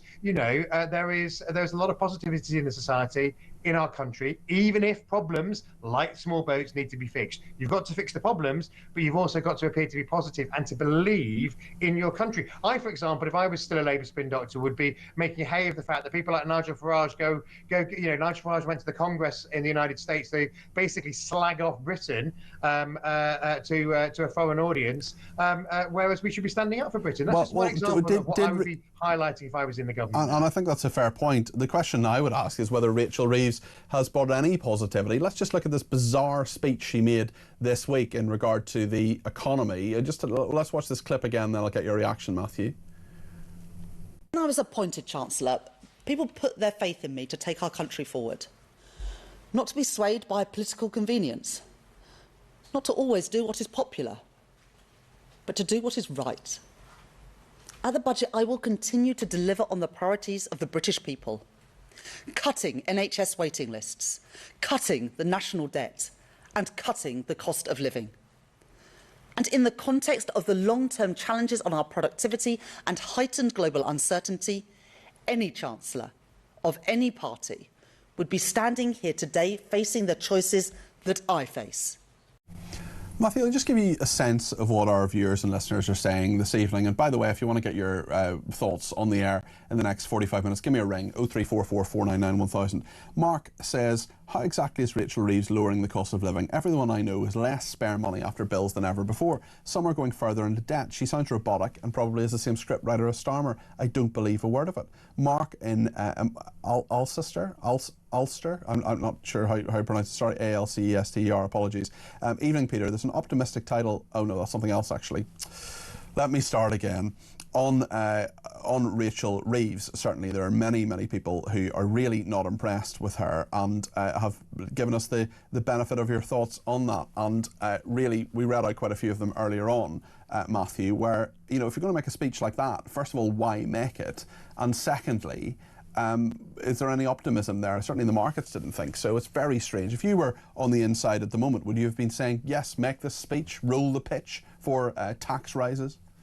Well, I think the government, if it is going to put taxes up in the forthcoming budget. Just the question is which, and not if, it's going to do that. But I think that once the government has got that out of the way, it needs to absolutely concentrate on a substantially more positive message. Because, as you say, at the moment, I'm not sure that the ministers going on the morning round, when asked the question about what the achievement is, can sum it up any better than voters who aren't feeling it. And people have got to feel it. Now, the government strategy is to get the budget out of the way, to finally have fixed the potholes in the road, as it were, and then to take the vehicle forward. And as issues like the NHS start to pay dividends, that things will start to improve. But it's a big if. You cannot go on with gloom. If you do, in 2 years' time, remember the government will still be in power in 2 years' time because of the size of its majority. When this survey is next done, I suspect that the country would get ever gloomy if we carry on the current trajectory. What we have to see is see real change in the way the government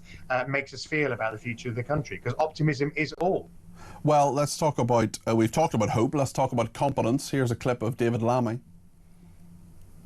Had 800 errors under the last government. This has now gone on for a generation. Our prison system is in crisis, so we have to bear down on this, but we have a mountain to climb. At the dispatch box, I did not have all of the detail. That detail was actually released just later, after I had finished at Prime Minister's questions. I took the judgment that it is important when updating the House and the country about serious matters like this that you have all of the detail. I was not equipped with all of the detail, and the danger is that you end up misleading the House and the general public. So that is the judgment I took. I think it's the right judgment. Judgment. I think it's the right judgment, said David Lammy. Do you think he showed good judgment this week, Matthew? I don't think it's been the best week of David Lammy's political career. I don't think he's done anything that's catastrophically wrong, but I think the picture of not being quite on top of it, when he did or did not buy the suit, etc., the not wearing of the poppy, which is easily done, but shouldn't be done by somebody who's doing Prime Minister's Question Time, so it's not been a great week for David Lammy. And the problem the government has is that there's a kind of cumulative effect of all of these, not in themselves utterly catastrophic, but incidents and moments which altogether create an impression that just really annoy the public, and they can create an impression of a government that's under siege. And you can't have if you haven't got optimism about your own government, then you're not going to have optimism about your country. And I think that's a really significant challenge for the government in terms of how it communicates with voters. And that's why the government is currently fourth in the latest opinion polls on 15%. That's not going to see a Labour government re-elected, and it's not a sustainable situation. So things have got to change. Are you looking forward to Angela Rayner's book? Are you going to read it? I'm sure it'll be a great read. What do you think she should call it? We've heard numerous suggestions. Homes Under the Starmer was the best one, I think. No, I mean, actually, in a serious thing, I think Angela's got a really great story to tell about how she came from her background. Having somebody who was a care worker reach Deputy Prime Minister is a really significant achievement. And I rather suspect, actually, that she'll confront head-on the mistakes that she made, which saw her leave that role. So I reckon it'll be pretty honest, actually. She's that kind of person. Should she do Strictly? I better read the most political memoirs. Should she do Strictly? No, Strictly, yes. No, nothing. She shouldn't go to the jungle. Strictly, you can still be treated seriously on and do. I think we've seen people, still taken seriously after doing Strictly. But there's a limit. She shouldn't become a reality TV star per se. One series of Strictly may be all right. But I think she's going to make a comeback at some point. She's still got a lot to offer. We need her voice and voices like hers around the cabinet table and in the House of Commons. I really believe we can't just have politicians made up of graduates and former special advisors like you and me. So, more Angelas, even though obviously she made a very big mistake, and I do think she'll confront that head on. More Angelas for Matthew and Peters. I do. The people I feel sorry for, the people who bought the sort of sparkly covered Ed Balls autobiography when he'd added like one chapter on his time in Strictly Come Dancing, and then got 20 chapters about changes in fiscal policy and working with Absolutely. Gordon Brown, Ned Miliband. Kiss and tell from behind the sequence, and in fact, it was mostly about endogenous growth theory. I think we probably asked for my money back after that.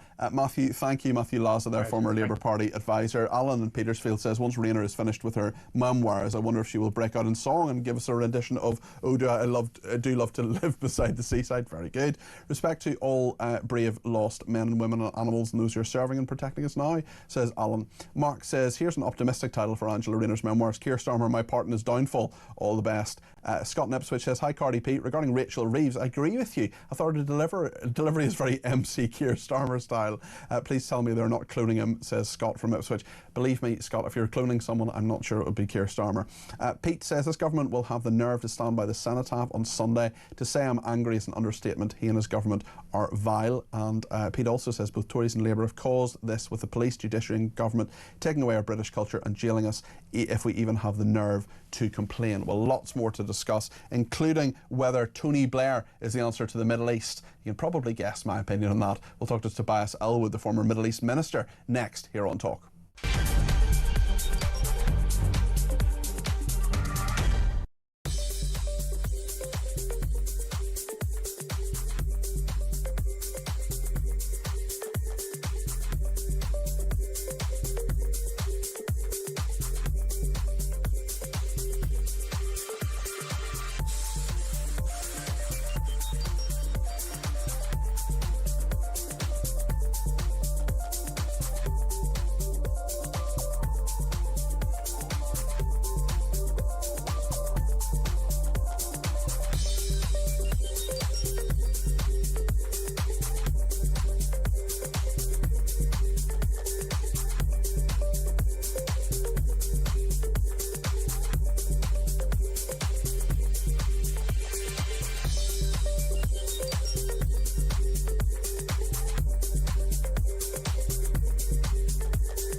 When I was spat at, I was accused of being a murderer, just because I was a former member of the military.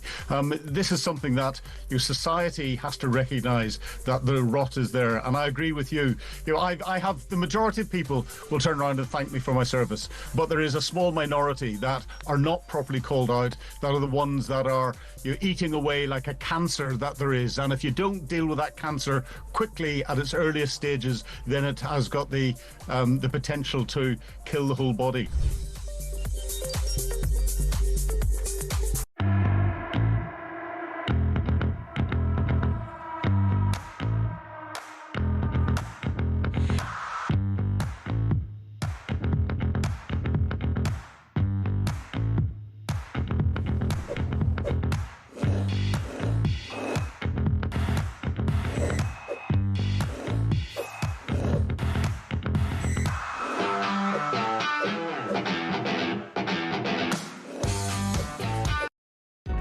Across the UK, on DAB+, on YouTube, on the app, on your mobile, the home of common sense.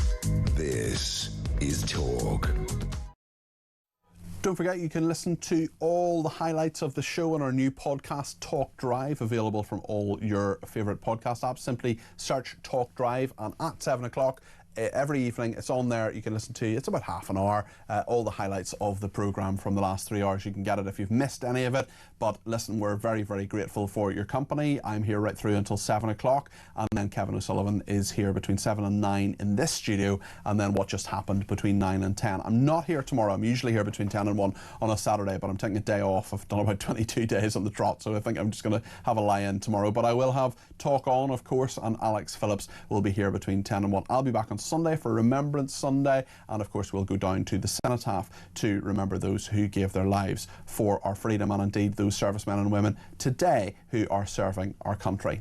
Let's speak to Tobias Ellwood now, the former Middle East Minister. He's a former chairman of the Defence Select Committee as well. Tobias, this is a very interesting story about Donald Trump, who must not allow Sir Tony Blair to turn Gaza into a Western colony. This is Palestinians have said, including Nasser al-Qudda, who is the nephew of the late Palestinian leader Yasser Arafat and a leading contender to head a technocratic committee to run Gaza. Only a Palestinian can govern Palestinian territory, says Nasser al-Qudda. You cannot import a Westerner to do that, especially a Brit, given our experience. What do you make of this, and how likely do you think it is that Sir Tony Blair, clearly his fingerprints all over the peace plan and the ceasefire plan, very shaky at the moment, but better, I think, than in its execution than some perhaps would have predicted. What do you make of all this, Tobias? Well, good evening. We need to distinguish between the actual crafting of the peace plan itself and then who will govern in the long term. And quite rightly, that is for the Palestinians to determine and to lead themselves. I should say, to place it into context, after decades of hostility with so many false storms, the Madrid Agreement, the Camp David discussions, Oslo Accords, for example, and after 2 years of war triggered by Hamas, there has never been a better opportunity to map out a viable future. And for this to actually work, it requires the buy-in of all stakeholders. And it's in no small part, thanks to the US president, that a 20-point plan has been put forward, has been crafted, but it would be an understatement to say it lacks serious detail. The window to make progress is very small indeed. We don't have the details as to how it's going to work, the future of the security or governance, as you've just been mentioning. Hamas don't even look like they're about to disband their weapons and so on, and Israel has launched further attacks.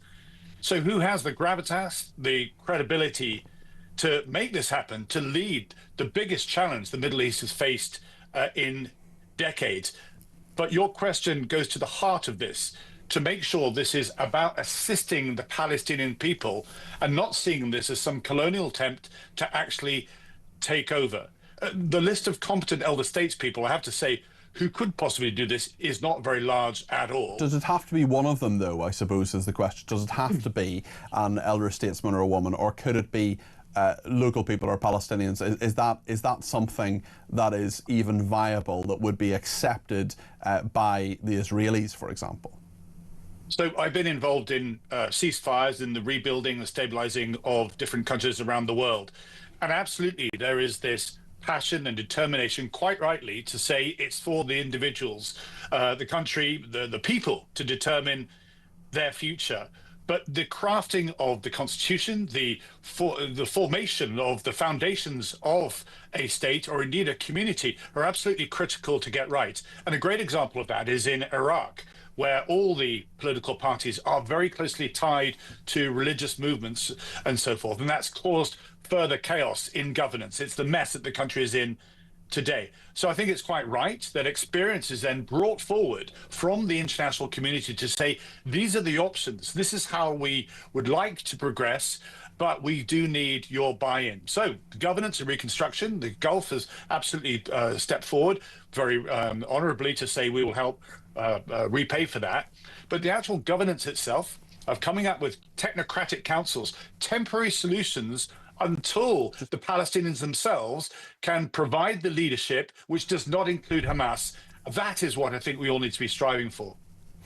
Tobias, it'll be really interesting to see what happens. The window is closing rather rapidly. How soon do you think someone needs to be appointed? Yes, it's not just the appointment.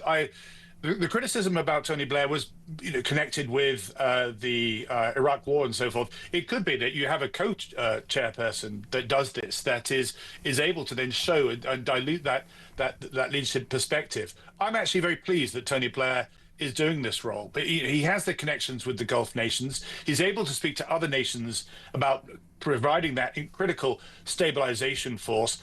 And most importantly, he's able to call out elements of Netanyahu's government in Israel who might want to sabotage the plans and take us back to war. This is a monumental challenge here. It's the biggest challenge the Middle East has faced, but the biggest opportunity as well. Whoever does this, the actual chances of success are very limited indeed. The biggest challenge will be keeping Donald Trump engaged. And that's something that Tony Blair can actually do. Because if Donald Trump gets bored with this or thinks it's not going to work and he decides to wander off, then everything falls apart. It's critical America, the White House, and Donald Trump remain engaged.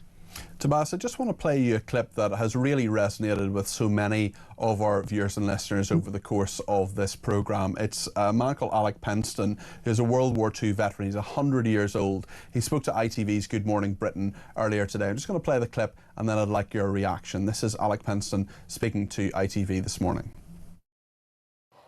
My message is, I can see in my mind's eye there was rows and rows of white stones of all the hundreds of my friends and everybody else that gave their lives for what? The country of today. No, I'm sorry. The sacrifice wasn't worth the result that it is now. What do you think of that, Tobias? It's very moving indeed, and I think he will express the concerns of many in Britain that we seem to be somewhat rudderless in determining where our future will be, how we sit in a very complex and ever dangerous world. We do need to clarify Britain's place on the international stage and indeed what we stand for in this country.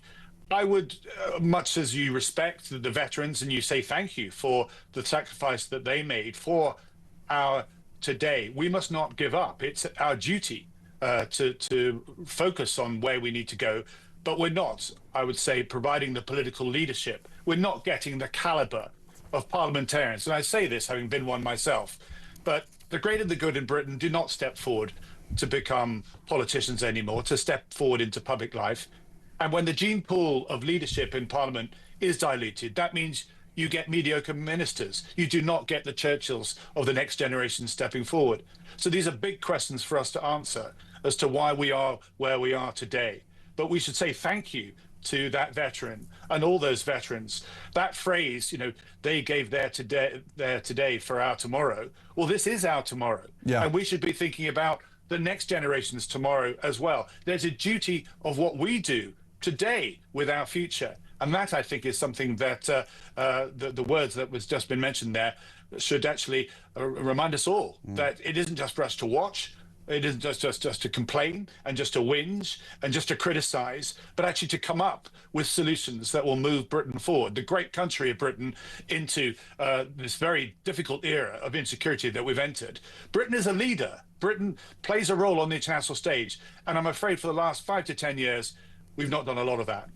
Tobias, thank you. Tobias Ellwood there, former Middle East Minister who was chairman of the Defence Select Committee. Also, ITV News has been reporting that there are currently 4 more live cases of prisoners being sought by the authorities in England and Wales after being released in error. This comes, of course, after the wrongly released Algerian prisoner Brahim Kader Sharif has been caught and arrested by police officers.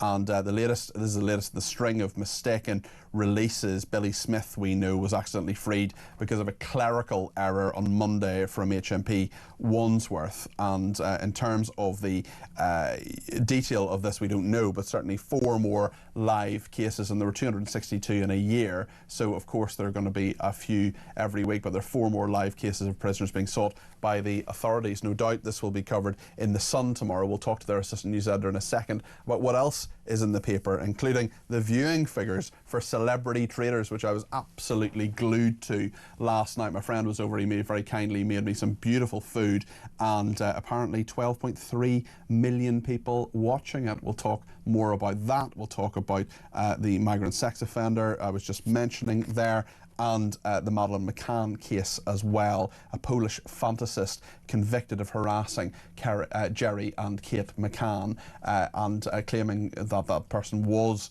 Madeleine McCann. She isn't, of course, and it's just a horrendous, heartbreaking story. We'll get all the details in just a second from Tom Seward of The Sun. Also, there's plenty of time to get your call in to speak to me between now and 7, 0344 499 1000.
Across the UK, on DAB+, on YouTube, on the app, on your mobile, the home of common sense. This is Talk. Thank you to Tristan in Bedford, who says Labour, as he puts it, have been finished for a while every decision made is to the detriment of our country. There is no confidence or hope because they are making decisions they want for themselves and not the country. They are a party that is existing. This party receives no consequences or retribution for decisions made, and this budget will be another nail in the coffin, says Tristan. Well, listen, there are local elections next year, and if the opinion polls are to be believed, they will get a bloody nose. We'll see what happens. Ivor says Keir Starmer was droning on about floods in Wales and wildfires in Scotland. If he actually did get down to net zero, would he guarantee these floods and fires would stop? Of course not. So after spending all these billions, there is no metric by which success can be measured. Julian says, what book is Angela Rayner going to publish? A colouring book? Angela says, not Angela Rayner, another Angela says, yes, we are feeling the effects of climate change in the UK, mainly on our bank balance. Prince William hasn't a clue. Another person says the BBC has no shame or self-awareness. They don't care. And Sandy says, if Keir Starmer is so concerned about climate change and the impact flying has on it, why is the government giving the go-ahead for an extra airport runway? Couldn't possibly be a hypocrite, could he? In politics? Surely not. Let's talk about The Sun and what is in the paper tomorrow. I'm delighted that Tom Seward is with us now, the assistant news editor. How are you doing? I'm very well, thank you, Peter. Did you watch The Traitors last night? I did. I absolutely loved it. What did you think? Spoiler alert, we're about to tell you who won The Traitors last night, Celebrity Traitors, so I'm just giving you fair warning of that. It was, of course, the winner. It was, of course, Alan Carr. It was a really nail-biting final and watched by lots of people. Watched by 12 million people, which makes it one of the best watched shows of the year. Certainly,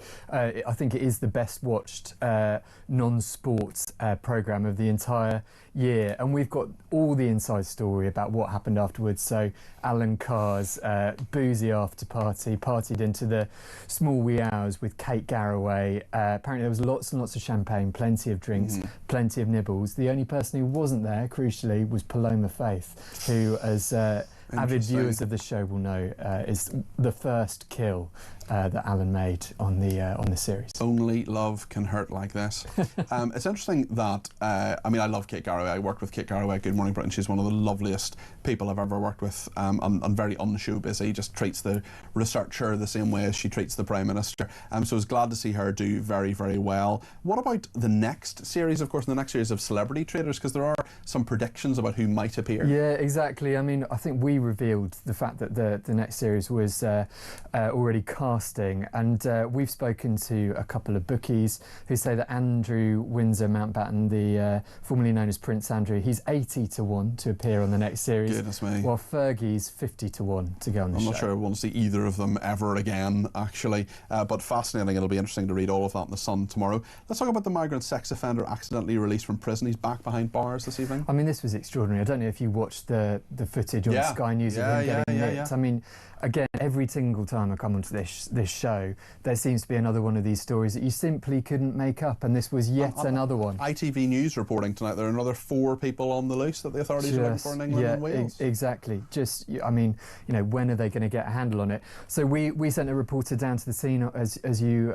imagine we would, and spoke to the bloke that called the police when he spotted Sharif. He recognised him from the papers, and he recognised him straight away, said enough is enough. Hopefully they deport him, and I think plenty of your viewers and listeners would be right behind him. Yeah. As you'd expect, you know, absolute wall-to-wall coverage on migration in tomorrow's Sun, and we've got a number of stories, not least 1,000 more small boat migrants are thought to have crossed the channel in just the last 2 days alone. So, goodness me. You know, when will Keir Starmer get a handle on this? Well, exactly, and stop those boats. I've been following a little bit the story of Julia Wandelt, who was cleared of stalking Kate and Jerry McCann, but jailed for 6 months after jurors found her guilty of a lesser charge. This has been yet more heartache for Kate and Jerry McCann. Exactly, and I think everybody's heart goes out to the family and to the couple, and in fact to the whole family, because it wasn't just Maddie's parents who she targeted, it was also her siblings. They've issued a very measured, I think, statement saying that they take no pleasure in the result, and they just want this fantasist who thought she was Maddie to get the appropriate care and support. I would recommend reading tomorrow's paper. There's an absolutely fascinating chat that we've had with somebody who knew this Julia Wandelt, and really her testimony, her evidence puts paid to the lie that Julia ever really genuinely thought that she was Madeleine McCann. So fascinating chat, reads like a Netflix series, really, really interesting. Maybe it will become one. Let's talk about a great-granddad's 50-year-old flag. What happened to this? This is a fascinating and horrible story, actually. Another brilliant sort of really, really interesting story. So, great-granddad Ray Betts, he lives in East London, he's 86. He's displayed this Union flag outside his flat for the best part of 50 years. And the council came round, without telling him, just took it down last month, presumably around the time when all of these flags were going up around the country. Yeah.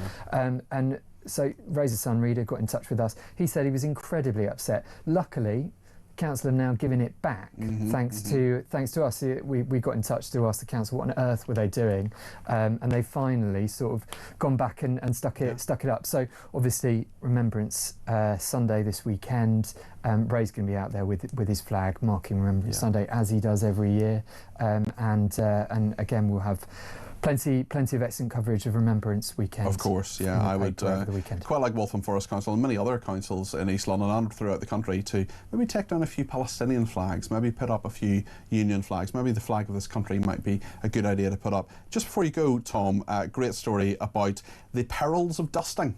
I love this story. I mean, it's a true Vincent van Gogh mystery, this one. So this is a volunteer in a museum in Taiwan who just took a cloth to one of the bits of artwork that they thought was slightly dusty. Turns out it was actually part of the artwork, and they might have done I don't know, tens of thousands of pounds worth of damage. It was modern art, probably, at least. It was a few quid, probably, if people are willing to pay it anyway. You can just imagine the other people who are working in the museum just rushing in horror, and the volunteers' stomach dropping as they realise what they've done. Indeed. My problem with modern art is that usually, not all the time, but usually it's art with a capital F. Tom, thank you very much for your company this evening. That's Tom Seward there, Assistant News Editor at The Sun. Have a lovely weekend. We'll no doubt talk next week. I'm on Drive all next week, so looking forward to speaking to you then. We're going to take more of your calls, texts, tweets and voice notes after the break, and we'll have a quick chat with Kevin O'Sullivan. He'll be in this seat between 7 and 9, and then of course what just happened between 9 and 10. Plenty to discuss. Stay with us.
When I was spat at, I was accused of being a murderer, just because I was a former member of the military.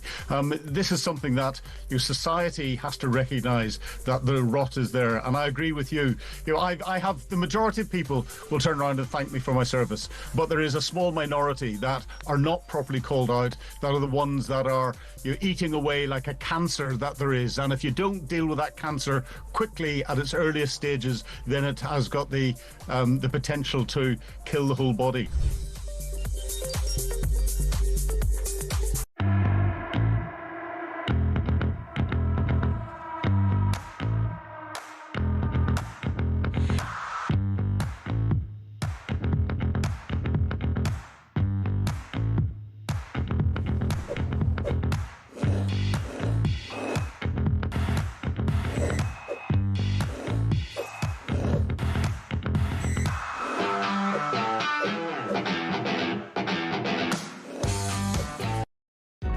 Across the UK, on DAB+, on YouTube, on the app, on your mobile, the home of common sense.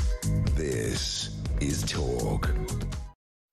Bit of breaking news for you now on Talk, and that is that 4 Labour MPs who were suspended for repeatedly rebelling against the government, so they lost the whip. Well, they've had it restored, so they're back in the Parliamentary Labour Party. Neil Duncan-Jordan, Chris Hinchcliffe, Brian Leishman and Rachel Maskell has had the whip restored, so they're back in the Parliamentary Labour Party. That has happened. Laura has been in touch with a voice note on the BBC. Really interesting to hear your conversations about the BBC.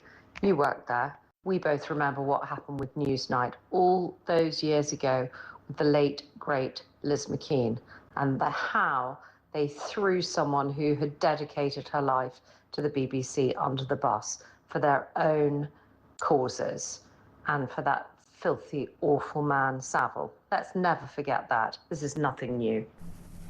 Laura, I worked with Liz McKean. Liz McKean was a friend of mine, and I was her producer on a number of different items at Newsnight. She was a brilliant journalist, and I agree with every single word of what you've just said. She was treated appallingly, as was her producer, Myrian Jones, who is a great man who I admire an awful lot.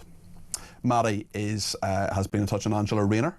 Hi, Peter. I think that autobiography should be written about the veterans who are still alive and sacrificed so much for us to have the privileges that we do today.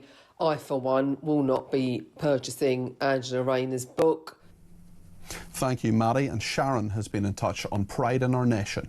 I'm just really a bit emotional, Peter, from earlier after listening to that World War II veteran, Jack. And I'm emotional, Peter, because I've got a photograph on my mantelpiece here on the fire of me dad in his Royal Navy uniform, because he too fought for this country in World War II and he's no longer here, as did my granddad, who fought in World War I. And yet on Sunday, Remembrance Sunday, these phony politicians will be standing there with their wreaths and they will have the cheek to go to the cenotaph and lay a wreath. Well, don't bother, because we, the great British people, see you and we hear you. And what you've done to this country, taking the great out of Great Britain, trying to outrun the British people, you're an absolute disgrace. Sharon, thanks for your thoughts there. Let's go to Carol in Cornwall, who has some thoughts, I think, as well on the World War II veteran, a 100-year-old man who made that really quite striking, I think, Carol, message on Good Morning Britain this morning. I wonder what you made of it, Carol, when you heard it. Well, I didn't hear all of it, but I've heard most of it. And all I can say is I agree with him, of course, about the state of the country, but I still believe that the country can be saved. However, I want that old veteran to know that I am grateful, because when I was born in 1947, I was born free. And that freedom is priceless. And millions of other people were born free because of the sacrifices made by him and other people at the time. So I want him to know that it was not in vain, because as I was growing up as a teenager and a young woman, I knew a real country, a good country, a country I was proud of. And he gave me that, and it's beyond price. Carol, I think we agree with every word of that. I defy any viewer or listener to disagree with a word of what you've said. I've been very moved by what you've said. And Carol, I just was thinking, it's been a little while since we've spoken. How are you keeping and how are things? Well, things are not good, Peter. I don't want to end on a very sad note, but my husband died in mid-May. I'm so sorry to hear that, Carol. Yeah, and then I'm afraid I became extremely ill myself and was unable to look after my beloved dog. And at the age of 14 and a half, because he was incontinent, I had to put my beloved dog to sleep. Carol.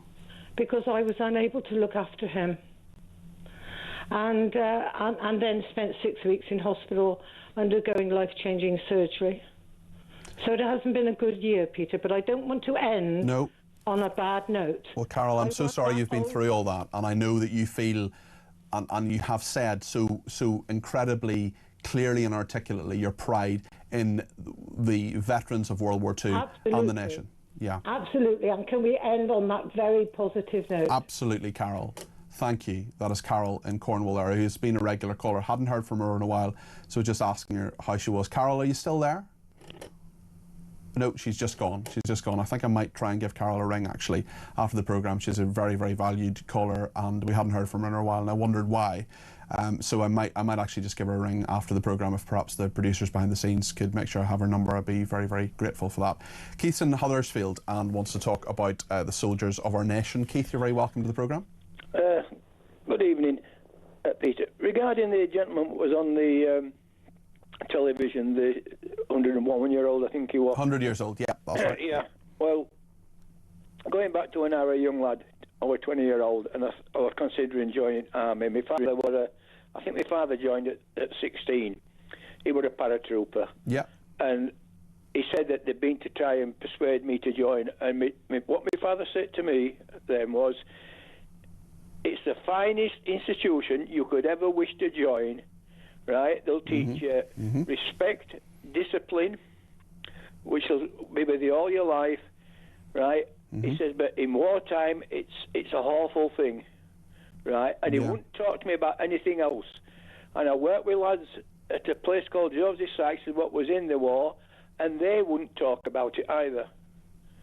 They, you know, if he says to them, you know, what would it like? Well, we can't blame them for that, can we? Because it was just unimaginable horror that they fought for our freedom. But I think our country are disrespecting soldiers, and also there's a lot of people in this country disrespecting Great Britain for what they did for us.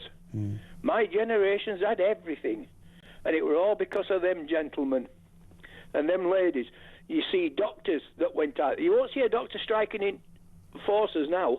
Yeah. Like we're seeing them now. Chaplains go to war as well with them. You know, you see all that. Well, we don't see it, but it's there, right? And it really distresses me to think that we've got to this. It really does. Yeah. That's all I'm going to say on it, Peter. Okay, well, Keith, thank you very much. I really appreciate your view and the views of everyone else who's contributed to the programme today. It's been really moving in parts, a really special programme today, actually, in many different ways. Thank you to Amanda, who says, it's heartbreaking to see the veteran this morning and hear how he feels. As a nation, we should hold our heads in absolute shame. Great show, Peter, says Amanda. And really appreciate that. I appreciate you saying that, Amanda. There's a lot more to come. Kevin O'Sullivan will be here between 7 and 9 in this studio this evening, and then with what just happened between 9 and 10. And Kevin joins me now to tell me what's coming up in the programme. Well, we'll be talking about Alec Penstone a lot, I think. I mean, it was a really, really powerful moment on Good Morning Britain. Yeah. This morning. I think he summed up what so many people feel, you know, that what's happened to our country. This isn't the country we used to know, and for a man like that, 100 years old, who fought for it, to say it wasn't worth the sacrifice. I mean, that is the worst indictment I can think of successive governments, including this terrible government we've got at the moment. And where's our Prime Minister? While this poll reveals that the